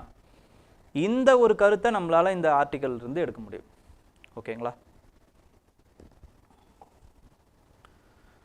Next is with respect to peace initiative. Nuclear அந்த டெக்னாலஜியை வச்சு எழுதியிருக்காங்க. இவர் யாருன்னா வந்து is grand child of Gandhi, அதுக்கப்புறமா வந்து ராஜாஜி. ஓகேங்களா, Gopalkrishna Gandhi. Okay, he was a former governor also. Okay, and there is a project called as Manhattan Project. Manhattan Project பற்றி தான் இவர் பேசுகிறாரு. 1945ல் ஒரு மேன்ஹாட்டன் ப்ராஜெக்ட்னு ஒரு ப்ராஜெக்ட் நடந்துச்சு. அது என்னாச்சு அப்படின்னா it was the world's first nuclear test. ஓகேங்களா, conducted in the directorship of Oppenheimer. ஓகேங்களா, அந்த ஓப்பன்ஹைமருக்கு ஒரு மிகப்பெரிய மாரல் அண்ட் எத்திக்கல் டைலமா வந்துச்சு after seeing this test. And is also quoting Bhagavad Gita. பகவத்கீதாவில் அவர் வந்து என்ன சொல்கிறாரு அப்படின்னா வந்து the face of destruction, I am the face of destruction அப்படிங்கிற மாதிரி ஒரு கோட் இருந்துச்சு. அந்த கோட்டை வந்து சொல்லி தான் அவரையே சமாதானப்படுத்திக்கிறார். ஓகேங்களா, அந்த நியூக்ளியர் டெக்னாலஜி டிவாஸ்டேஷன் எவ்வளோ இருக்குது அப்படிங்கிறது.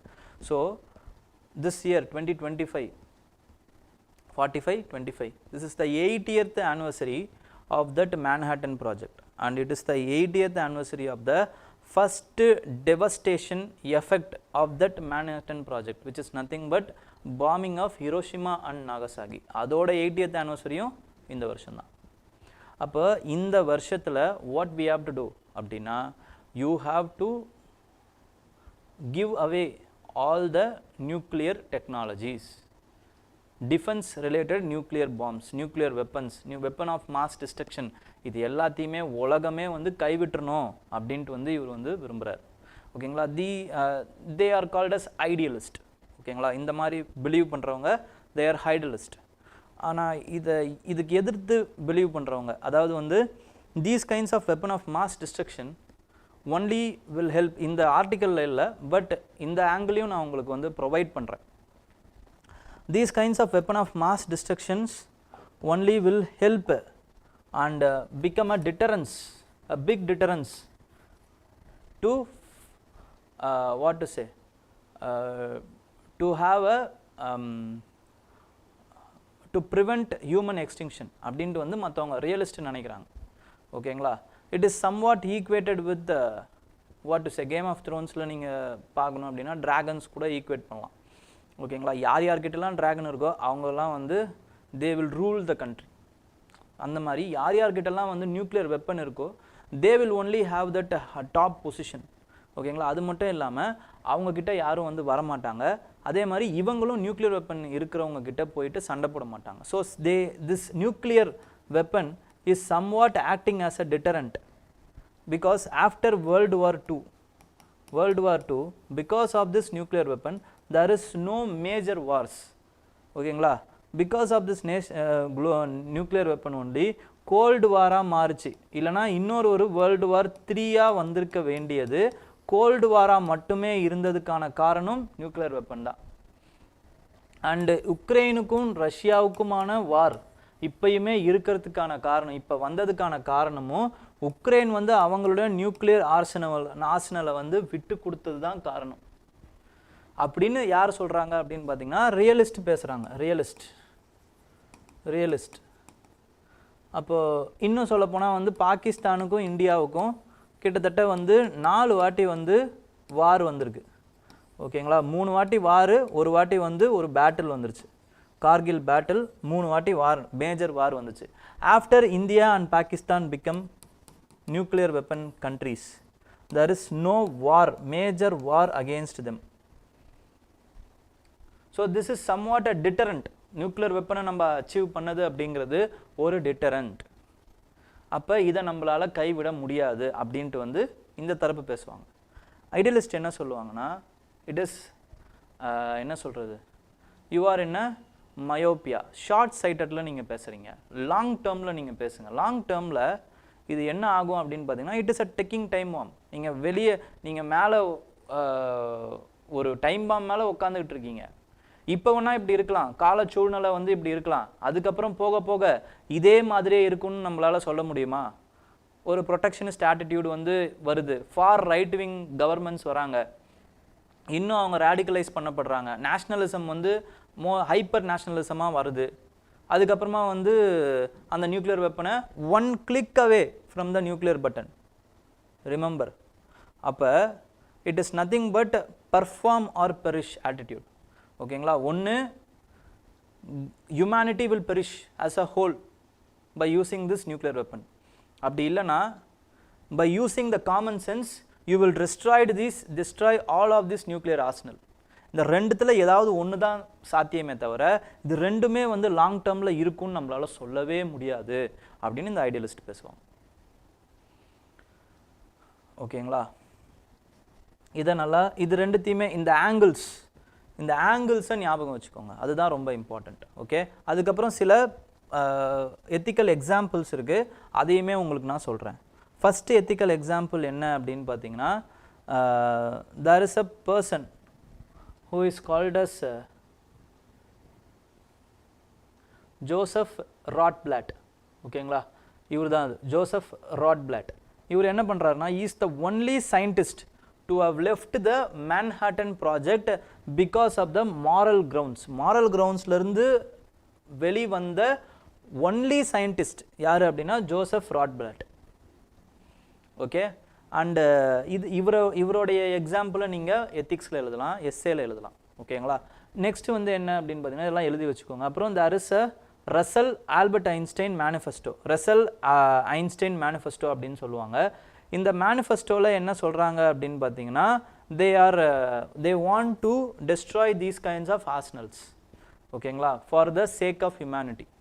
ஹியூமனிட்டியை வந்து ரிமெம்பர் பண்ணுங்கள், remember your humanity and forget the rest. ஆனால் என்ன ஆயிடுச்சு அப்படின்னா ஹியூமனிட்டியை ஃபர்கெட் பண்ணிவிட்டு ரெஸ்ட்டுக்கு பின்னாடி ஓட ஆரம்பிச்சிச்சு ஹியூமனிட்டி. அதுதான் நடந்துகிட்ருக்கு. ஓகேங்களா. அது இப்போ எப்படி சார் தெரியுது அப்படின்னா because of the wars like Israel Palestine வாராக இருக்கட்டும், அதுக்கப்புறம் உக்ரைன் ரஷ்யா வாராக இருக்கட்டும், அண்டு ரஷ்யாவுடைய அந்த டாக்ட்ரினை வந்து என்ஹான்ஸ் பண்ணதாக இருக்கட்டும், அண்ட் மெனி ட்ரீட்டிஸ் ஆர்ம்ஸ் ட்ரீட்டிஸ்லேருந்து ரஷ்யாவும் யூஎஸும் வெளியே வந்ததாக இருக்கட்டும், this are nothing but the path which is they are going towards the nuclear destruction அப்படிங்கிறத நமக்கு காட்டுது. சரி சார், ஸ்டேட் ஆக்டர்ஸ் எல்லாம் விட்டுருங்க, நான் ஸ்டேட் ஆக்டர்ஸ் கிட்ட இந்த நியூக்ளியர் வெப்பன் போகுது, அவங்க என்ன பண்ணுவாங்க? Because they are already radicals.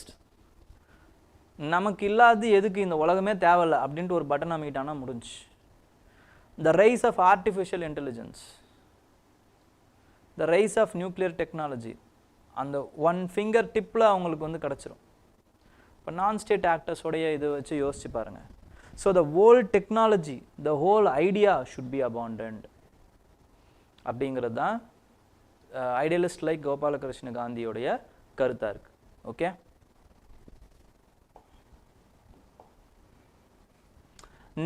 Next is with respect to Dissanayake. அவர் வந்து என்ன பண்ணுறாருன்னா is the president of Sri Lanka.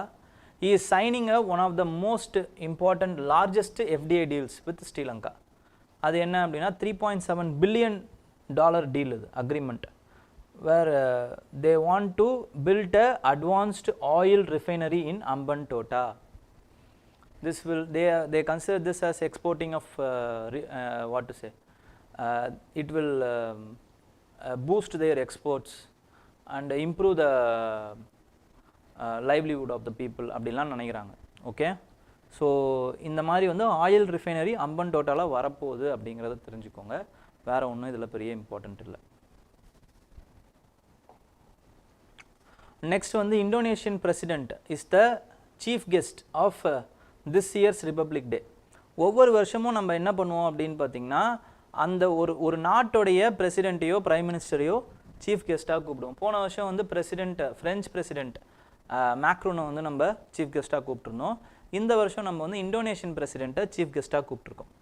ஓகேங்களா. இவர் தான் வந்து ரிபப்ளிக் டேயில் கலந்துக்கக்கூடிய 4th இந்தோனேஷியன் பிரசிடெண்ட். இதுக்கு முன்னாடி 3 இந்தோனேஷியன் பிரசிடென்ட்ஸை நம்ம கூப்பிட்ருக்கோம். இவர் வந்து 4th இந்தோனேஷியன் பிரசிடெண்ட். ஓகே, இவர் வந்து என்ன பண்ண போகிறாரு அப்படின்னு பார்த்தீங்கன்னா is also coming with a large contingent foreign contingent army. So அவங்களுமே வந்து இந்தோனேஷியன் கண்டிஞ்சன்ட்டுமே வந்து இந்த பரேடில் கலந்துக்க போகிறாங்க அப்படின்னு சொல்கிறாங்க. இது வரைக்குமே கலந்துக்கிட்ட ஃபாரின் கண்டிஞ்சென்ட்டில் இவங்க தான் ரொம்ப மிகப்பெரிய கண்டிஞ்சென்ட்டாக இருக்க போகிறாங்க. ஓகே, அண்ட் தென் இன்னொரு இம்பார்ட்டண்டான விஷயம் என்னென்னா இந்த Indonesia is also requested a $450 million deal BrahMos supersonic cruise missile. So they are the second south east Asian country to if they procure, they are the second Southeast Asian country to procure BrahMos missile. ஓகேங்களா. அப்போ first யார் அப்படின்னா Philippines. Already அவங்க வந்து வாங்கிட்டாங்க, இவங்க ப்ரப்போசலில் இருக்காங்க. இதையும் ஞாபகம் வச்சுக்கோங்க. ஓகேங்களா.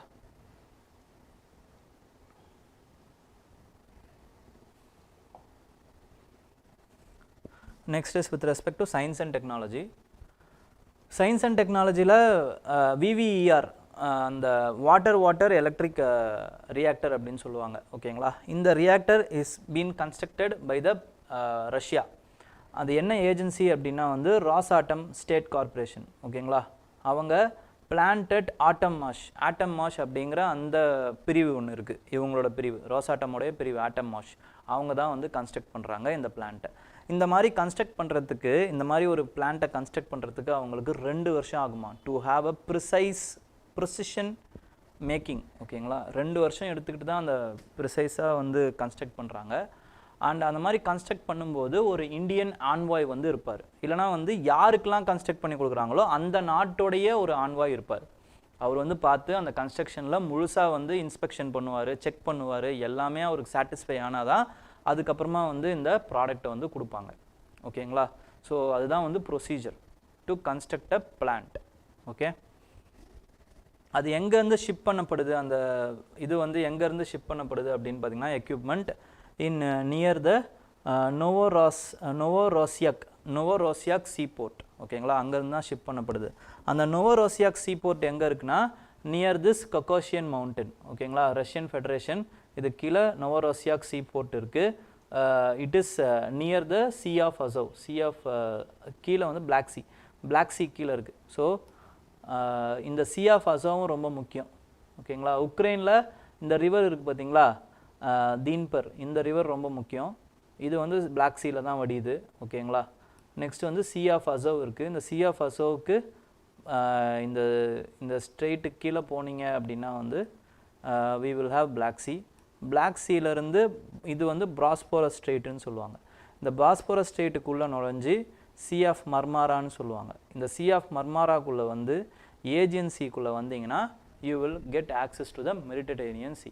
மெடிட்டரேனியன் சீலேருந்து நீங்கள் என்ன பண்ணலான்னா சுவஸ் கேனல் வழியாக you can come to the Arabian Sea, Indian Ocean, அதுக்கப்புறமா டு சவுத் சைனா சி, இப்படி போகலாம். ஓகேங்களா? இந்த வழியாக நீங்கள் உங்களால் போக முடியும். Okay, so this is one important access point. Next is India has achieved the docking of the அந்த டாக்கிங் அந்த சிஸ்டம் அதை வந்து அச்சீவ் பண்ணிடுச்சு. India is the fourth country after US, Russia and China to achieve this docking mission. Space tech docking mission is a success. ஓகேங்களா? அப்போ docking அப்படின்னா என்ன? It is a process by which two fast moving spacecraft, ஓகேங்களா, will be attached. ஓகேங்களா? அந்த ப்ராசஸ்க்கு பேர் தான் docking அப்படின்னு பேர். இன் ஸ்பேஸ் வந்து இந்த மாதிரி இந்த அட்டாச் பண்ணணும். இந்த டெக்னாலஜி டெமான்ஸ்ட்ரேஷனை இந்தியா வந்து சக்ஸஸ்ஃபுல்லாக பண்ணி காமிச்சிச்சு. So this is the fourth nation to do this kind of docking technology. ஓகேங்களா? அதுக்கப்புறம் வித் ரெஸ்பெக்ட் டு ஹிஸ்ட்ரின்னு பொறுத்த வரைக்கும் குளோபல் டாக்கிங் ஹிஸ்ட்ரியில் யூஎஸோடைய பேரை பாருங்கள், ஜெமினி, அதுக்கப்புறமா வந்து யூஎஸ்எஸ்ஆர் காஸ்மோஸ், அப்புறமா வந்து சென்ஜூ, சைனாவுக்கு வந்து சென்ஜூ மிஷன் அப்படின்னு சொல்கிறாங்க. ஸோ சைனா வந்து 2 வாட்டி இந்த டாக்கிங்கை வந்து பண்ணியிருக்காங்க. ஓகே, அதை ஒரு வாட்டி ஞாபகம் வச்சுக்கோங்க. அதுக்கப்புறமா வந்து அவங்களோட பேரை ஞாபகம் வச்சுக்கோங்க. மேட்ச் த ஃபாலோயிங்கில் கேட்குறதுக்கு வாய்ப்பு இருக்குது. ஓகேங்களா?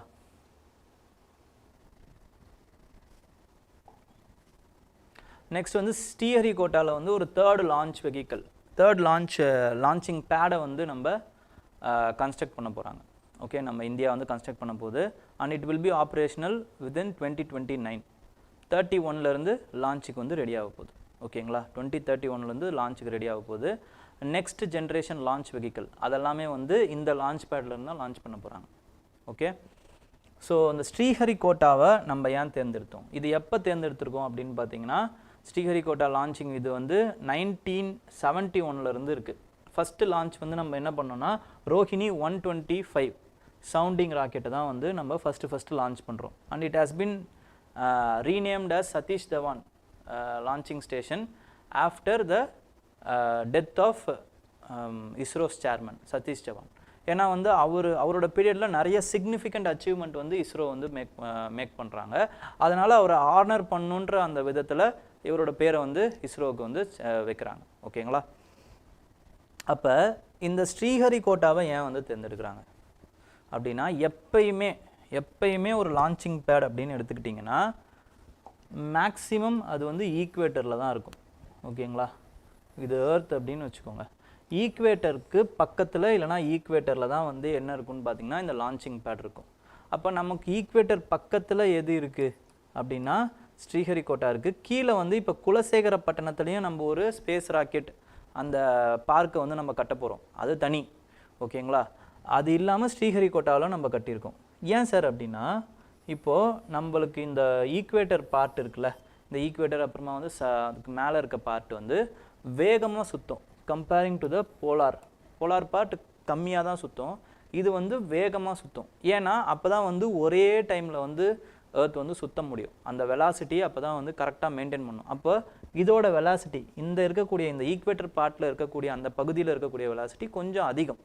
அப்போ அந்த அதிகமாக இருக்கிறதுனால ஃபியூவல் வந்து நமக்கு வந்து யூசேஜ் வந்து கம்மியாகும் ஃபர்ஸ்ட் ஆஃப் ஆல். சரி, இங்கேயும் பண்ணியிருக்கலாமே, ஏன் இங்கே பண்ணுறாங்க? One if it is failure ஆகும்போது என்ன ஆகும்னா இப்படி தான் லான்ச் பண்ணுவாங்க, இப்படி தான் போகும். அப்போ போகும்போது ஃபெயிலியர் ஆச்சு அப்படின்னா லேண்டில் விழுறதுக்கு வாய்ப்பு இருக்குது. இது ஃபெயிலியர் ஆச்சுன்னா வந்து சீல தான் விழும். ஓகேங்களா? ஸோ அதனால தான் எப்பயுமே வந்து இந்த சைடில் வைப்பாங்க. ஓகேங்களா? அந்த இதெல்லாம் வந்து இந்த சைடில் வைப்பாங்க, ஈஸ்ட் சைடில் வைப்பாங்க, வெஸ்ட் சைடில் வைக்க மாட்டாங்க. ஓகேங்களா? நெக்ஸ்ட்டு ஜெஃப் பெசோஸோடைய அந்த அமேசானோடைய ப்ளூ ஆரிஜின், அவங்க வந்து அந்த மாதிரி வந்து ஒரு கம்பெனி வச்சுருக்காங்க. இது எப்படி வந்து எலான் மஸ்க் வந்து ஸ்பேஸ் எக்ஸ் அப்படின்னு வச்சுருக்காரோ அதே மாதிரி இவர் வந்து ப்ளூ ஆரிஜின் அப்படின்னு வந்து ஒரு ஸ்பேஸ் கம்பெனி வச்சுருக்காங்க. அவங்களுடைய மேடன் ஸ்பேஸ் ஃப்ளைட் வந்து இப்போ ராக்கெட் வந்து நியூ கிளென் அப்படின்ற பேர், அவங்க ராக்கெட்டோட சிஸ்டம்ஸுக்கு பேர். இவங்களது வந்து ஃபால்கான், இவங்களது வந்து நியூ கிளென் அப்படின்னு வச்சுருக்காங்க. அவங்களுடைய அந்த சக்ஸஸ்ஃபுல் ராக்கெட் லான்ச் வந்து இப்போ நடந்திருக்கு. ஓகேங்களா? ஸோ நமக்கு என்ன தெரியணும் அப்படின்னா வந்து first of all space Blue Origin is a private company which is Jeff பெசாஸோடைய ப்ரைவேட் ஸ்பேஸ் லான்ச் கம்பெனி. ஓகேங்களா? அவங்களோட ராக்கெட் பேர் வந்து நியூ கிளென். ஸ்பேஸ் எக்ஸும் அதே மாதிரி எலான் மஸ்கோடைய ஒரு ப்ரைவேட் கம்பெனி, அவங்களோட ராக்கெட் பேர் வந்து ஃபால்கான் எஸ், ஸ்டார்ஷிப், இந்த மாதிரிலாம் நிறைய பேர்கள் இருக்குது. ஓகேங்களா? இவங்க வந்து என்ன பண்ணுறாங்க அப்படின்னு பார்த்தீங்கன்னா நாசா, இவங்க எந்த லான்ச் பேடை வந்து யூஸ் பண்ணாங்கன்னா சேம் நாசாவோட லான்ச் பேடான அந்த மெரைனர், அப்புறமா வந்து பியோனியர் ஸ்பேஸ் கிராஃப்ட்லாம் வந்து என்னென்ன லான்ச் பேடில் லான்ச் பண்ணாங்களோ அதே லான்ச் பேடில் தான் இவங்களும் லான்ச் பண்ணியிருக்காங்க இவங்களோட ராக்கெட்டை. அதுக்கப்புறம் தே பிளான்டு இனிஷியலி இந்த டெபியூ ராக்கெட்டே வந்து என்ன மாதிரி பிளான் பண்ணப்பட்டதுன்னா spacecraft, twin spacecraft to மார்சஸுக்கு வந்து லான்ச் பண்ணுறதா தான் பிளான் பண்ணப்பட்டது. அந்த ட்வின் ஸ்பேஸ் கிராஃப்டோடைய பேர் என்ன அப்படின்னு பார்த்தீங்கன்னா எஸ்கேப்டு. ஓகேங்களா? எஸ்கேப்டு அப்படிங்கிற அந்த ஸ்பேஸ் கிராஃப்ட் தான். பட் அதை வந்து இப்போதைக்கு தள்ளி வச்சுருக்காங்க. ஓகேங்களா? அதை தள்ளி வச்சுட்டு இப்போ அட்லீஸ்ட் வந்து சேட்டலைட்டை லான்ச் பண்ணலாம் அப்படின்னு லான்ச் பண்ணியிருக்காங்க. Okay, next is with respect to internal security, anti-tank guided missile NAG Mark II has been successfully tested. So it is ready to induct into the army அப்படின்னு வந்து DRDO வந்து சொல்லியிருக்கு. அப்போ DRDO தான் வந்து இந்த anti-tank indigenously built third generation fire and forget அப்படின்னா என்ன அர்த்தம்? ஒன்ஸ் ஃபயர் பண்ணிட்டீங்கன்னா அவ்வளோதான் முடிஞ்சு, அதோட ட்ரெஜெக்டரி எதையுமே உங்களால் மாற்ற முடியாது. ஓகேங்களா? அதுதான் வந்து fire and forget anti-tank guided missile. ஓகேங்களா? Though it is guided, it is fire and forgot system. அதோட பேர் என்னது? Knock missile. நாக் இப்போ மார்க் II, அது இண்டிஜினியஸ்லி டெவலப்டு. யார் பண்ணுவா? DRDO பண்ணுறாங்க. ஓகேங்களா? அப்போ அதோட ஸ்டேட்மெண்ட்டை பாருங்கள். Consider the following statements regarding the knock mark II missile. It is the third generation anti tank guided missile. இதெல்லாம் வந்து நான் உருவாக்கின இது கொஸ்டின்ஸ் தான். ஓகேங்களா? இது ப்ரீவியஸ் இயர் கொஸ்டின்ஸ்லாம் கிடையாது. இன்றைக்கி பார்த்த எதுவுமே ப்ரீவியஸ் இயர் கொஸ்டின் கிடையாது.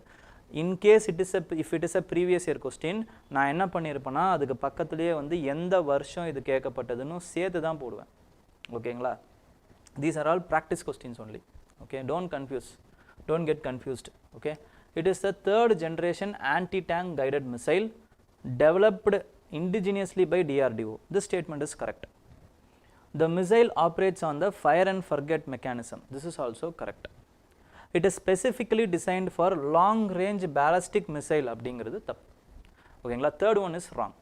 So answer is 2 only. B the answer. Okay.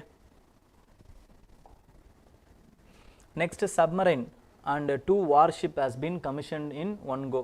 இது வந்து நம்மளுடைய அந்த ஆப்ரேஷனல் கெப்பாசிட்டி, இண்டிஜினியஸ் கெப்பாசிட்டி, அதுக்கப்புறமா வந்து எல்லாருக்குமான அந்த ஒரு the net provider, security provider of the Indian ocean, அதோட கெப்பாசிட்டி, இது எல்லாத்தையுமே உயர்த்த போகுது. சாகர் இனிஷியேட்டிவை உயர்த்த போகுது. ஓகேங்களா? ப்ளூ வாட்டர் நேவியாக நம்ம மாறுறதுக்கு ஒன் ஆஃப் த இம்பார்ட்டன்ட் ஸ்டெப்பாக இது மாறப்போகுது அப்படிங்கிறதெல்லாம் எக்ஸ்பர்ட்ஸ் வந்து சொல்கிறாங்க. என்னென்ன இதுன்னு பார்த்தீங்கன்னா 2 வார்ஷிப் ஐஎன்எஸ் நீல்கிரி, அதுக்கப்புறம் ஐஎன்எஸ் சூரத், அதுக்கப்புறமா வந்து ஒரு சப்மரைன் ஐஎன்எஸ் வக்ஷீர். இது 3த்தையுமே ஒரே டைமில் at a go we have launched. ஓகேங்களா. ஐஎன்எஸ் நீல்கிரியை வந்து நம்ம சோலா உடைய அந்த நேவிக்கு வந்து டெடிகேட் பண்ணுறோம். ஓகேங்களா. நேவல் பவருக்கு நம்ம டெடிகேட் பண்ணியிருக்கோம் அப்படின்னு வந்து பிரைம் மினிஸ்டர் சொல்லியிருக்காரு. ஸோ அதுவும் ரொம்ப இம்பார்ட்டண்ட். ஓகேங்களா. சோலாவை பற்றி பேசுகிறாங்க. அப்போ போன வாட்டி வந்து பல்லவாஸ் மெயின்ஸில் பல்லவாஸ் பற்றி கேட்டிருக்காங்க, சோலாஸ் பற்றி கேட்டிருக்காங்க. இந்த வாட்டி சோலாஸ் பற்றி அவங்களோட நேவல் எக்ஸ்பெடிஷன் அதில் ஏதாவது ஒரு கேள்வி வர்றதுக்கு வாய்ப்பு இருக்குது. இன்னும் எஸ்பெஷலாக வந்து கடாரம் கொண்டான் யார் அப்படின்னு, எந்த சோலா வந்து கடாரம் கொண்டான் என்று அழைக்கப்படுகிறார் அப்படின்ட்டு வந்து இந்த வாட்டி கேட்குறதுக்கு நிறைய வாய்ப்பு இருக்குது. ஓகேங்களா. ராஜேந்திர சோலா நல்லா ஞாபகம் வச்சுக்கோங்க. ஓகேங்களா. அப்போ இந்த ஐஎன்எஸ் அந்த நீல்கிரி சூரத் இதெல்லாம் பற்றி ஒரு சின்ன ரீகேப் மாதிரி பார்த்துருவோம். INS Nilgiri is a project 17A stealth frigate. ஓகேங்களா. It is a follow on of Shivalik class frigates. ஓகேங்களா. ஃபைட்டர் இது என்னென்னா it has a multi capability of anti surface, anti air, anti submarine warfare. எல்லாத்துக்குமே வந்து இது யூஸ் ஆகும். அதுக்கப்புறமா வந்து இதோட ஃபீச்சர் வந்து சூப்பர்சானிக் சர்ஃபேஸ் டு சர்ஃபேஸ் மிசைல்ஸ்லாம் இதில் இருக்குது. ஓகேங்களா. நெக்ஸ்ட் வந்து அடுத்து வந்து ஐஎன்எஸ் சூரத் வந்து project 15B guided missile destroyer. இது வந்து 4th and ஃபைனல் ஷிப். ஓகேங்களா. ப்ராஜெக்ட் 15ல் 4th and ஃபைனல் ஷிப். அப்போ இது வரைக்கும் என்னென்னலாம் ஷிப் இருந்ததுன்னு பார்த்தீங்கன்னா விசாகப்பட்டினம், மர்மகோவா, இம்பால் இது எல்லாமே இருந்திருக்கு. இப்போ சூரத்தும் சேர்ந்துருக்கு. ஓகேங்களா. அதுக்கப்புறம் இல்லாமல் சூரத் தான் வந்து first Indian Navy warship to be featured as AI enabled system. AI எனேபிள்டும் இதையே சேர்த்துருக்காங்க அப்படிங்கிறத சொல்கிறாங்க. நெக்ஸ்ட்டு வந்து ஐஎன்எஸ் வக்ஷீர் தான் 6th and final Kalvari class submarine. ஓகேங்களா. Scorpene design. இது வந்து ஃப்ரெஞ்சோடைய அந்த டெக்னாலஜி டிரான்ஸ்ஃபர் மூலமாக வந்து இது உருவாக்கப்பட்டது. ஆனால் எல்லாமே வந்து இந்தியாவில் தான் வந்து தயாரிக்கப்பட்டது. சப்மரைன் டெக்னாலஜி மட்டும் ஃப்ரெஞ்ச் கிட்டேருந்து வாங்கியிருக்கோம். and it is a diesel engine technology, diesel engine submarine. ஓகேங்களா.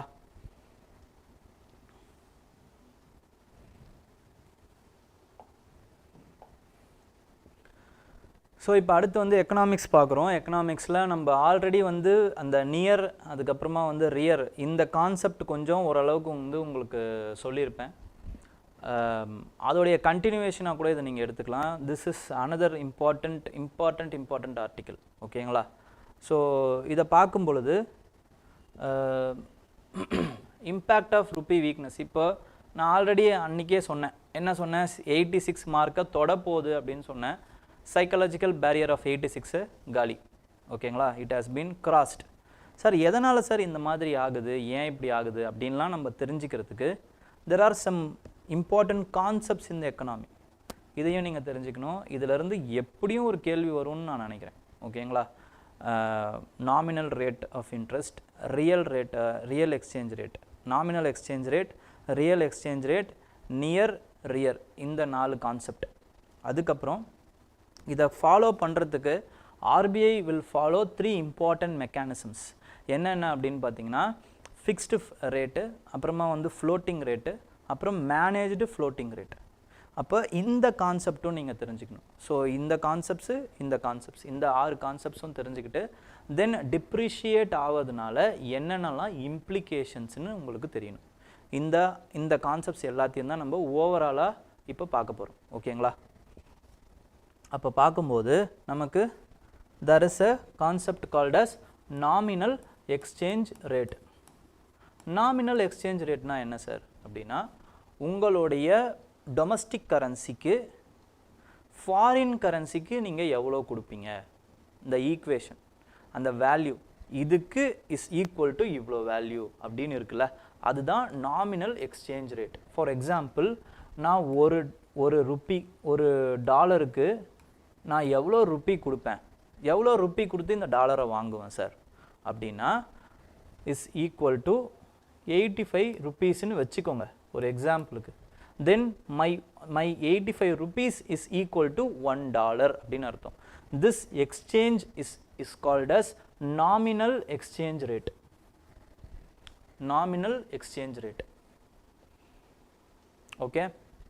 அதுக்கப்புறம் ரியல் எக்ஸ்சேஞ்ச் ரேட். ரியல்னாலே நான் என்ன சொல்லியிருக்கேன், it is with respect to inflation வந்து இல்லாமல் இருக்கிறது தான் வந்து அட்ஜஸ்டட் டு இன்ஃப்ளேஷன் தான் ரியல், எப்பயுமே அதுதான்.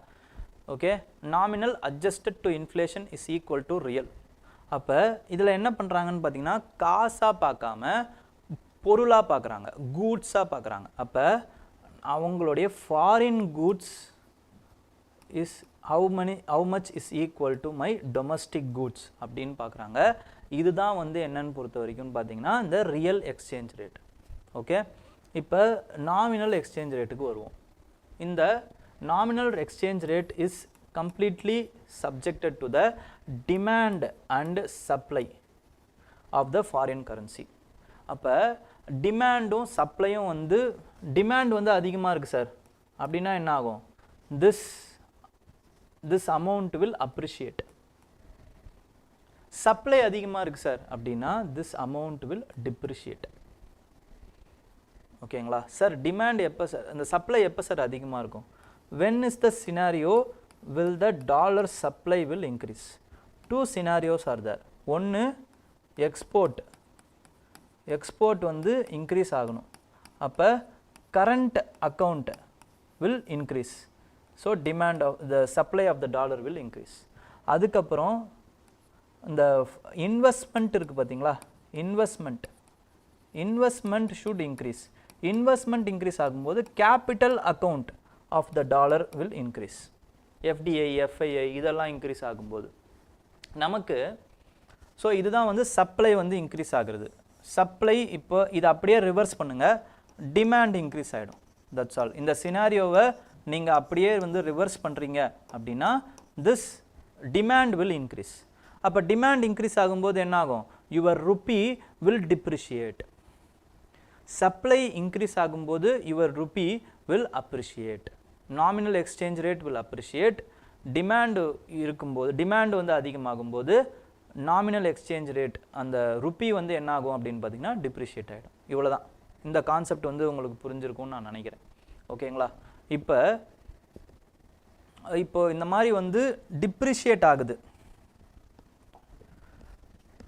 நாமினல் எக்ஸ்சேஞ்ச் ரேட் டிப்ரிஷியேட் ஆகுது அப்படின்னு வச்சுக்கோங்க. டிப்ரிஷியேட் ஆகுது அப்படின்னா there is a two impact on the economy. ஒன்று வந்து positive impact and there is an adverse impact.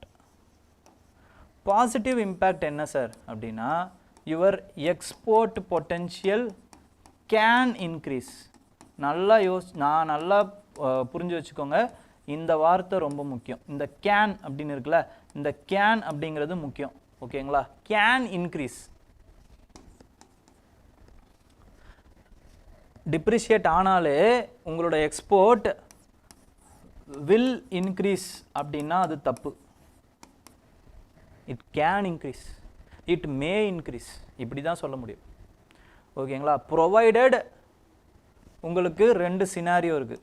இந்த ரெண்டு சினாரியோவும் வந்து பாசிட்டிவாக இருந்தால் உங்களுக்கு வந்து அது இன்க்ரீஸ் ஆகும். எப்படின்னா ரியல் எக்ஸ்சேஞ்ச் ரேட் இருக்குது பார்த்தீங்களா, ரியல் எக்ஸ்சேஞ்ச் ரேட் அதுவும் வந்து it should have a depreciation, அதுவும் பாசிட்டிவாக டிப்ரிஷியேட் ஆகணும்.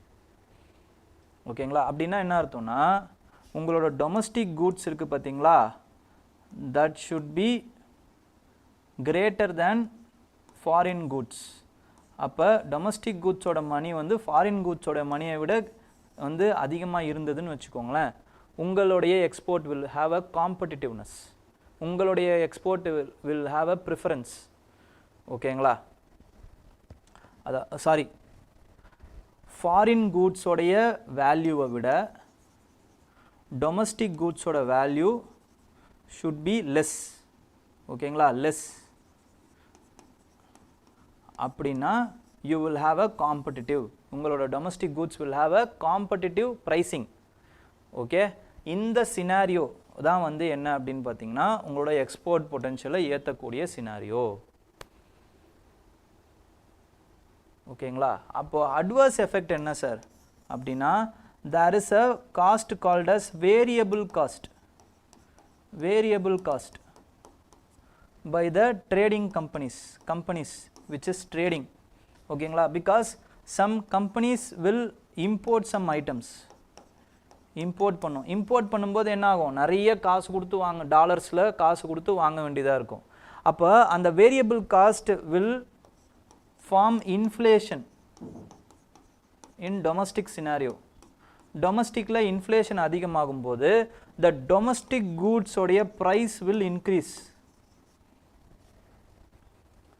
So inflation and this variable cost will be pass on to the consumers. இதுதான் இங்கே இன்னொரு ஒரு problem. This is the adverse effect of the nominal exchange rate depreciation. Positive effect of the nominal exchange rate depreciation. அப்போ இந்த nominal exchange ரேட்டை என்ன பண்ணுவோம் அப்படின்னு பார்த்தீங்கன்னா, ஆர்பிஐ காலங்காலமாக 1991 வரைக்கும் they have fixed this nominal exchange rate.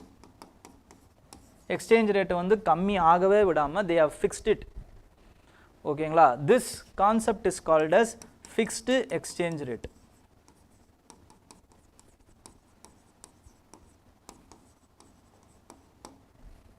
Okay, அப்போ ஃபிக்ஸ்டு எக்ஸ்சேஞ்ச் ரேட்னா என்ன அர்த்தம், ஒரு டாலருக்கு என்ன தான் இருந்தாலுமே 45 ருபீஸ் தான் அப்படின்னு நான் ஃபிக்ஸ் பண்ணிடுறேன்.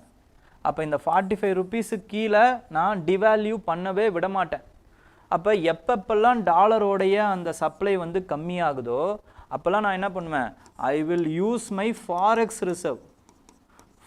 Reserve to supply the dollars. எவ்வளோ டிஃபிஷியேட் ஆகுதோ அவ்வளோ டாலர்ஸை நான் வந்து கொடுத்துக்கிட்டே இருப்பேன். இப்போ ஒரு கட்டத்தில் என்ன ஆகும், நம்மக்கிட்ட ஃபாரெக்ஸ் ரிசர்வே இருக்காது இதே மாதிரியே கொடுத்துக்கிட்டே இருந்தோம்னா. ஏன்னா நம்மளோட எக்ஸ்போர்ட்டே கிடையாது, இம்போர்ட்டு தான் அதிகம் பண்ணுறோம், இன்வெஸ்ட்மெண்ட்டும் வரல அப்படின்னும் போது நமக்கு டாலர் வரத்தே இருக்காது. அதனால தான் we ended up in balance of payment crisis by following this fixed exchange rate. அப்போ என்ன பண்ணுறோம், we followed floating exchange rate.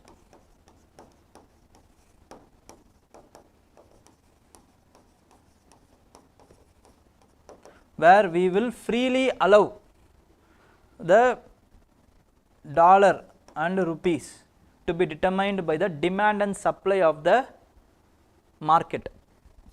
ஓகேங்களா, அப்போ இந்த மாதிரி பண்ணும்போது we allow the rupee to depreciate பண்ணுறதுக்கு we will allow in the floating exchange rate. ஓகேங்களா, நெக்ஸ்ட் சினாரியோ என்ன அப்படின்னு பார்த்தீங்கன்னா, it is nothing but the managed floating exchange rate.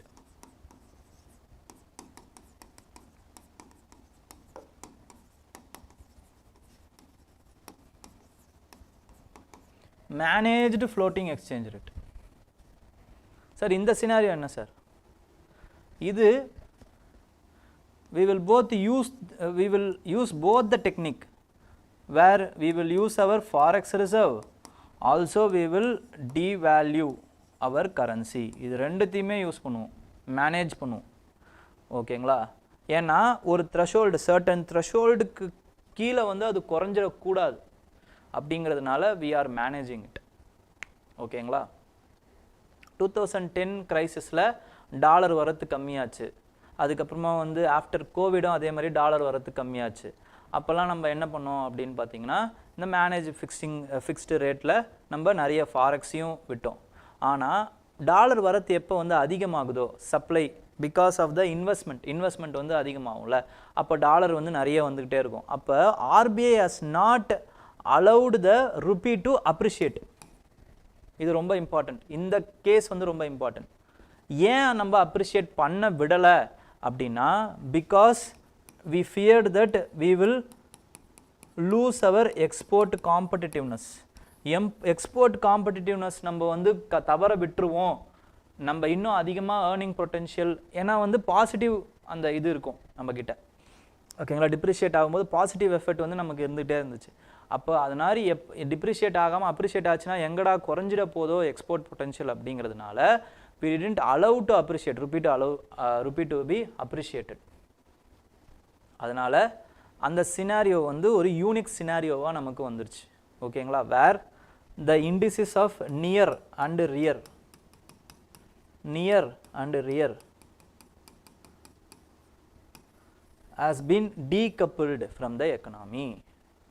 ஓகேங்களா, எப்பயுமே ரியர் வந்து நிறைய கண்ட்ரீஸில் நியர் வந்து அதிகமாகும் போது ரியர் அதிகமாகும், அப்ரிஷியேட் ஆகும். இல்லை நியர் வந்து கம்மியாகும், டிப்ரிஷியேட் ஆகும்போது நியர் வந்து டிப்ரிஷியேட் ஆகும். இப்படி தான் ஒன்றா தான் சேர்ந்து நடக்கும். ஆனால் இப்போ என்ன நடக்குது இந்தியன் எக்கனாமியில் அப்படின்னா, நியர் வந்து டிப்ரிஷியேட் ஆகுது, ரியர் வந்து அப்ரிஷியேட் ஆகுது. பெரிய ப்ராப்ளம் ஆக்சுவலி. ஓகே, ஏன்னா நம்மளோட எக்ஸ்போர்ட் காம்படிட்டிவ்னஸ் ரியர் வந்து அப்ரிஷியேட் ஆகும்போது அடி வாங்கிறதுக்கு வாய்ப்பு இருக்குது. ஓகேங்களா, ஸோ இதுதான் இந்த இதில் சொல்லியிருப்பாங்க, ஒரு வாட்டி சும்மா பாருங்கள். And then with respect to the 8th pay commission. 8th pay commission it has been launched by the government of India. 8th pay commission. It will benefit nearly 50 to 65 lakhs of government, central government employees. இந்த 8th pay commissionல நம்ம என்ன பார்க்கணும் அப்படின்னு பார்த்தீங்கன்னா, the manner of the panel. ஓகேங்களா, it has been adjudicated. இது வரைக்கும் ஜென்ரலாக என்ன பண்ணுவாங்க அப்படின்னா, பே கமிஷன்னா ஒரு சுப்ரீம் கோர்ட் ரிட்டையர் ஜட்ஜை தான் வந்து சேர்மன் ஆக்குவாங்க, அப்புறம் 2 மெம்பர்ஸை வந்து அறிவிப்பாங்க. இப்போ அவங்க எப்படி அறிவிக்கிறாங்க அப்படிங்கிறத நம்ம பார்க்கணும். அதே மாதிரி அவங்க என்ன மாதிரியான டேர்ம்ஸ் ஆஃப் ரெஃபரன்சஸை எடுக்க போகிறாங்க அப்படிங்கிறத பார்க்கணும் அப்படிங்கிறத சொல்கிறாங்க. ஓகேங்களா, ஸோ இதை மட்டும் தெரிஞ்சு வச்சுக்கோங்க. Retired supreme court judge will head the pay commission. அதே மாதிரி ரீசெண்டாக என்ன ஆயிருக்கு அப்படின்னா, இன்னொரு ஜட்ஜை வந்து பிரசிடெண்ட் வந்து அப்பாயிண்ட் பண்ணியிருக்கார். ஓகேங்களா, பிரசிடெண்ட் அப்பாயிண்ட் பண்ணுவார். Oath of the supreme court judge will be undertaken by யாருங்கிறத சொல்லுங்கள். ஒரு 2 செகண்ட், ஒரு 5 செகண்ட்ஸ் கேப் விடுறேன், அப்புறம் நான் ஆன்சர் சொல்கிறேன். Oath of the supreme court judge will be undertaken by chief justice of இந்தியாவா இல்லை பிரசிடெண்ட் ஆஃப் இந்தியாவா? இந்த 2 பேரில் யாருன்றதை சொல்லுங்கள். ஓகேங்களா, ஒரு 5 செகண்ட்ஸ் டைம் எடுத்துக்கோங்க. சீஃப் ஜஸ்டிஸ் ஆஃப் இந்தியாவா பிரசிடெண்ட் ஆஃப் இந்தியாவான்னு சொல்லுங்கள். சிஜேஐனா சிஜேஐன்னு போடுங்க, சீஃப் ஜஸ்டிஸ்ன்னு நீங்கள் போடணுன்னு அவசியம் இல்லை. சிஜேஐ இல்லைனா வந்து பிஓஐன்னு போடுங்க, பிரசிடெண்ட் ஆஃப் இந்தியா. யாருன்னு போடுங்க பார்ப்போம். நிறைய பேர் கமெண்ட்டில் நிறைய பேர் கலந்துக்கோங்க. ஓகேங்களா, இந்த மாதிரி ஆக்டிவாக கலந்துக்கோங்க. ஓகேங்களா, சொல்லுங்கள் யாருன்னு சொல்லுங்கள். 1 2 3 4 5. ஓகே, சிஜேஐ தான் வந்து ஓத்தை வந்து அட்மினிஸ்டர் பண்ணுவார். ஓகேங்களா, நெக்ஸ்ட் கொஸ்டின். சுப்ரீம் கோர்ட்டோடைய அந்த ஃபுல் இது இருக்குல்ல, மெம்பர்ஷிப், ஜட்ஜஸோடைய ஃபுல் மெம்பர்ஷிப் இன்க்ளூடிங் சிஜேஐ எவ்வளோ மெம்பர்ஷிப்? 32, 33, 34 ஆர் 35? என்ன மெம்பர்ஷிப்னு சொல்லுங்கள் பார்ப்போம். சீக்கிரம் சீக்கிரம். 32ஆ, 33ஆ, 34ஆ, 35ஆ? எவ்வளோ?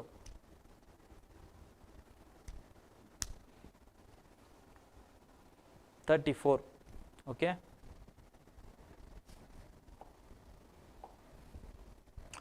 ஸோ இந்த ஆர்டிக்கலில் பொறுத்த வரைக்கும் சில நேம்ஸ் வந்து நமக்கு இம்பார்ட்டண்ட்டாக தேவைப்படுது. ஓகேங்களா, அதுக்காக தான் இந்த ஆர்டிக்கலை எடுத்திருக்கேன். விஓசி பற்றி இது நியூஸஸ் வந்துக்கிட்டே இருக்குது. மேபி இது தமிழ்நாடு சென்னை ரிலேட்டடான நியூஸ் அப்படிங்கிறதுனால வருதுன்னு நான் நினைக்கிறேன். பட் இருந்தாலுமே டிஎன்பிஎஸ்சி பசங்களுக்கும் ரொம்ப யூஸ் ஆகும். இல்லை யூபிஎஸ்சியில் விஓசி பற்றி கேட்குறதுக்கு நிறைய வாய்ப்பு இருக்குது. ஓகேங்களா, ஸோ தமிழ்நாட்டில் ஒரு இந்த ஸ்வதேசி டைமில், ஓகேங்களா, ஸ்வதேசி அந்த பைக்காட் ஸ்வதேசி இந்த டைமில் வந்து தமிழ்நாட்டில் அறியப்பட்ட ஒரு ஃபேஸாக வந்து விஓ சிதம்பரம் பிள்ளை தான் இருந்திருக்காரு. ஓகேங்களா, ஈ ஸ்டார்டட் 1906 ஸ்வதேசி ஸ்டீம் நேவிகேஷன் கம்பெனின்னு ஒரு நேவிகேஷன் கம்பெனியை வந்து ஸ்டார்ட் பண்ணுறாரு. ரொம்ப ஒரு தைரியமான ஒரு புரட்சிகரமான செயல் அது. ஓகேங்களா, நெக்ஸ்ட்டு அவரை பற்றின அந்த நியூஸ் வந்து எதில் வந்தது அப்படின்னா வந்து இது வந்தே மாதரம் அப்படிங்கிற ஒரு நியூஸ் பேப்பர், அவரோட ஃபோட்டோவோட, இதுதான் அந்த பப்ளிகேஷன், இவரோட ஃபோட்டோவோட அந்த வந்தே மாதரம் இதில் வந்திருக்கு. It is also a weekly, அப்புறமா வந்து daily news paper which is published இன் கல்கட்டா. தமிழ்நாட்டு லீடர்ஸ்லேயே ஒரே ஒரு ஆள் ஃபோட்டோ வந்தது அப்படின்னா அது இவரோட ஃபோட்டோ தான். ஓகேங்களா? அதே மாதிரி there is another picture 1909ல் Sridhar வானம் நகர்கர் அப்படிங்கிற ஒருத்தர் வந்து he is drawing Bharat Mata picture as Mahishasura Mardini. ஓகேங்களா? அதில் சுற்றி வந்து லீடர்ஸோட தலை இருக்குது. அந்த லீடர்ஸை வந்து ஒரு 24 லீடர்ஸ் இருக்காங்க, இந்தியன் லீடர்ஸ். அதில் ஒரே ஒரு தமிழ்நாடை ரெப்ரசன்ட் பண்ணி அவரோட நம்ம விஓ சிதம்பரம் பிள்ளையோட தலையை மட்டும்தான் இவர் வரைஞ்சிருக்கார். ஓகேங்களா? அந்த அளவுக்கு வந்து அந்த டைமில் வந்து ரொம்ப ஃபேமஸாக ஆல் இண்டியா லீடராக வந்து நம்மளுடைய விஓ சிதம்பரம் பிள்ளை வந்து அவர்கள் இருந்திருக்கார். ஓகேங்களா? நெக்ஸ்ட் இம்பார்ட்டண்டான விஷயம் என்ன அப்படின்னு பார்த்தீங்கன்னா, சுப்பிரமணிய பாரதி அவர் வந்து he has edited பாலபாரதா அப்படிங்கிற ஒரு English monthly newspaper. Balabharata English monthly edited by Subramania Bharati. Okay. And அவர் வந்து அதே மாதிரி வந்து இந்தியா அப்படிங்கிற ஒரு தமிழ் வீக்லியையும் வந்து எடிட் பண்ணியிருக்கார். ஓகேங்களா? தமிழ் ஜேர்னல், அது தமிழ் வீக்லி இந்தியா அப்படிங்கிற பேரில்.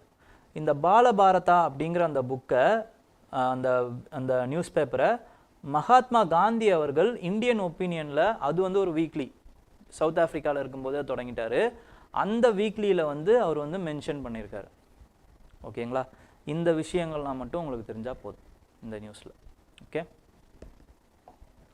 நெக்ஸ்ட் வந்து தமிழ்நாடு சம்மந்தப்பட்ட நியூஸில் one important thing is with respect to traditional fluke dances in Tamil Nadu. Art and கல்ச்சரில் கேட்கலாம். ஓகேங்களா? தேவராட்டம், அப்புறமா வந்து தெருக்கூத்து, இறை நடனம், இது எல்லாமே வந்து traditional folk dances of Tamil Nadu. அவ்வளோதான். Okay. Next there are some traits which we can learn from the animals அப்படின்னு வந்து இந்த நியூஸில் வந்தது. இது என்னன்னு பார்த்தீங்கன்னா, ஃபெய்த் அப்படின்னு ஒரு காலம் மாதிரி வரும் எப்பயுமே.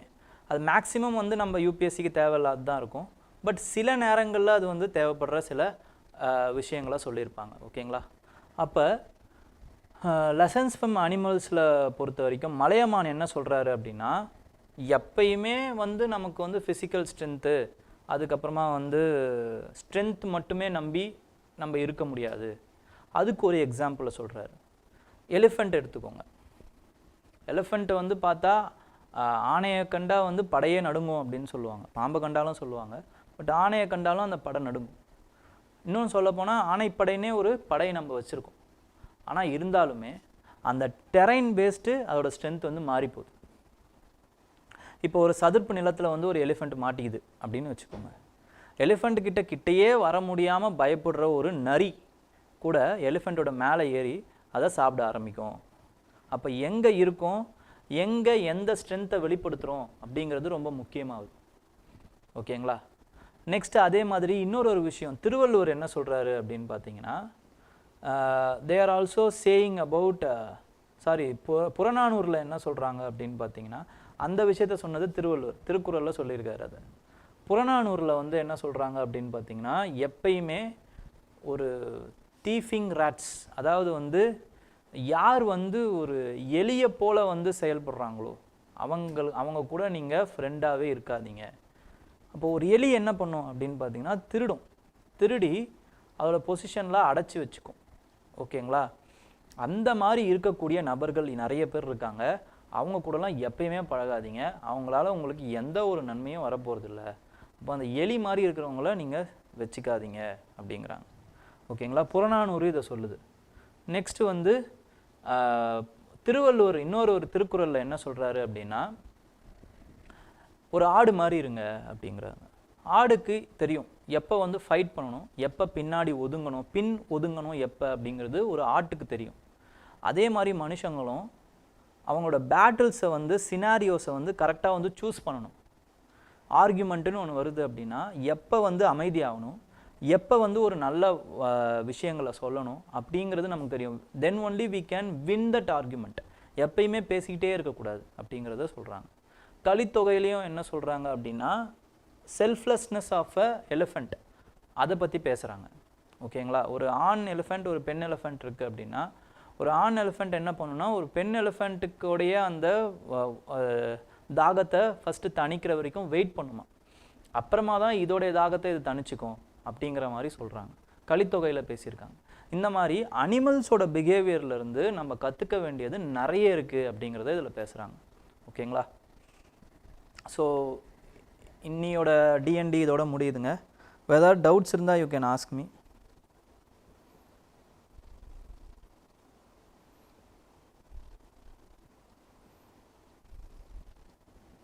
மார்போல் கன்வென்ஷன்ஸா பேசிடலாம், அடுத்து நான் சொல்கிறேங்க. ஓகே,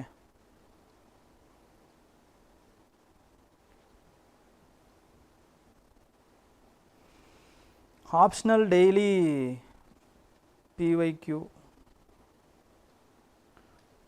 ஆப்ஷனல் டெய்லி இது பண்ணலாமான்னு கேட்குறீங்க. இது வரைக்கும் பண்ணுங்கள், ஜான்வரி லாஸ்ட் வரைக்கும் பண்ணுங்கள் போதும். அதுக்கு மேலே ஃபிலிம்ஸ் பார்க்க ஆரம்பிச்சிருங்க. இல்லை உங்களுக்கு நான் ஆல்ரெடி வந்து ஃபிலிம்ஸ் மெயின்ஸ் கொடுத்துருக்கேன் அப்படின்னு நினச்சிங்கன்னா February வரைக்கும் பாருங்கள். இப்போ last 3 months is enough for you. Okay, அது கூட ஒரு 1 மணி நேரம் பாருங்கள், அவ்வளோதான் போதும். February வரைக்கும் கூட 1 மணி நேரம் பாருங்கள், மற்றபடி ஃபிலிம்ஸ்க்கு கான்சென்ட்ரேட் பண்ணுங்கள். ஓகேங்களா?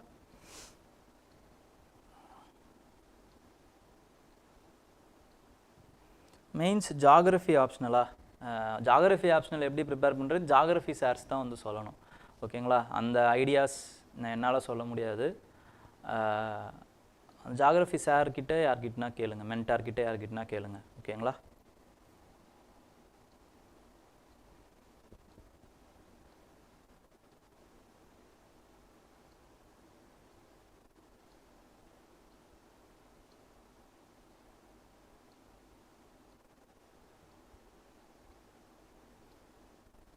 இந்த சார் இந்த டாப் இன்வெஸ்டர்ஸ் லிஸ்ட்டில் மொரிஷியஸ் எப்படி வந்துச்சுன்னு ஆதில் பாய்க் சார் சொன்னது கரெக்டு தான். Okay sir, mains and films பேப்பரில் என் தமிழ் ஆர் ரீஜனல் லாங்குவேஜஸில் தர மாட்டேங்கிறாங்க. அந்த டிஸ்கஷன்லாம் நம்ம இப்போ பண்ண முடியாது. ஓகேங்களா? பண்ண மாட்டுறாங்க, அவ்வளோதான். அப்போ இந்த எக்ஸாமுக்குன்னு இதுதான் அப்படின்னு நீங்கள் வந்துட்டீங்க. அப்போ அதை எப்படி வந்து மேம்படுத்துறதுங்கிறத பாருங்கள். தமிழில் வந்து கொடுக்கலனாலுமே தமிழில் நம்மளால் மெயின்ஸ் வந்துட்டால் எழுத முடியும். ஓகேங்களா? ஸோ அதனால் இங்கிலீஷும் தெரிஞ்சு வச்சுக்கோங்க, நல்லது தான். பட் ஒரு அட்வான்டேஜ் வந்து நார்த் இந்தியன் ஸ்டூடெண்ட்ஸுக்கு இருக்குது. ஓகேங்களா? அதை நான் மறுக்கலை. பட் அப்படி தான் நம்மளால் வந்து நம்ம ஃபைட் இப்படி தான் பண்ணி ஆகணும், வேறு வழி கிடையாது. அப்போ இங்கிலீஷை தெரிஞ்சு வச்சுக்கோங்க, இங்கிலீஷை நல்லா தெரிஞ்சுக்கோங்க. தமிழில் எழுதுறீங்கன்னா ஓகே, நோ ப்ராப்ளம். ஓகே,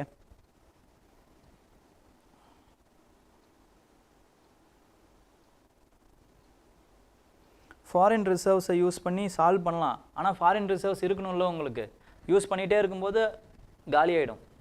ஓகேங்களா? ஸோ உங்களுக்கு அதனால் அதுவும் ரொம்ப இம்பார்ட்டண்ட்.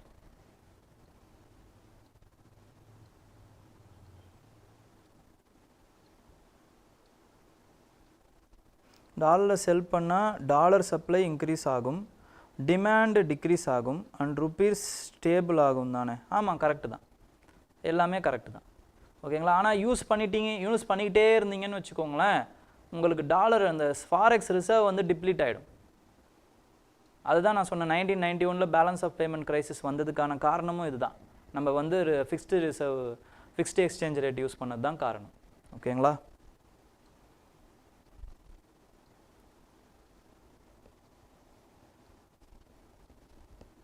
கொலிஜியம் சிஸ்டம் 7 members தானே ப்ரோ? ஃபார் 7 members இல்லை, 4 members கொலிஜியம். சைனா இந்தியா பைலேட்ரலில் ரிலேஷன்ஸ் வச்சுக்க முடியாதுன்னு சொன்னீங்களே, irrespective of ASEAN and BIMSTEC. இல்லை, நான் பைலேட்ரல் ரிலேஷன்ஸே வச்சுக்க கூடாதுன்னு சொல்லலை.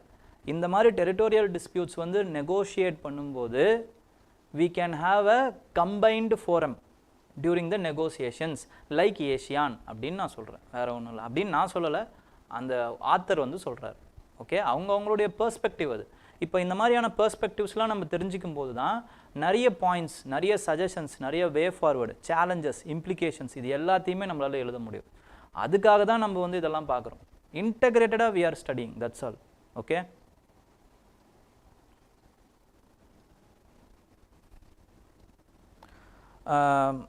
பிவைக்யூவும் பண்ணணும், எனஃப் கிடையாது, பட் அதை பண்ணுறது ரொம்ப ரொம்ப நல்லது. ஓகேங்களா? சிசாட்டுக்கும் PYQ is very very very very must. Okay.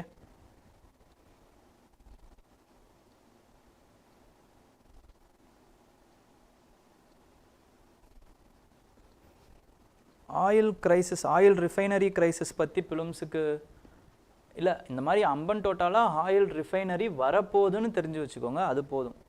ஓகேங்களா?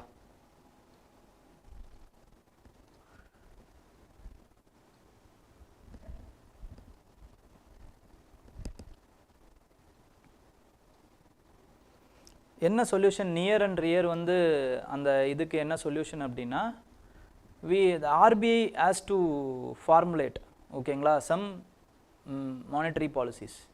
RBI வந்து ஃபாலோ பண்ணணும், ஃபார்முலேட் பண்ணணும். அதுக்கப்புறம் எக்ஸ்போர்ட் பொட்டன்ஷியல், எக்ஸ்போர்ட் வந்து இன்க்ரீஸ் ஆகணும், இம்போர்ட் டிக்ரீஸ் ஆகணும். இந்த மாதிரி நிறைய விஷயங்கள் வந்து கனெக்ட் ஆகிருக்கு இதில். ஓகேங்களா? இது எல்லாமே கரெக்ட் ஆக்கணும். கரெக்ட் ஆனால் மட்டும்தான் அந்த நியர் ரியர் அந்த மிஸ்மேட்ச் வந்து கொஞ்சம் குறையும். ஓகேங்களா? Thank you. I think that's all.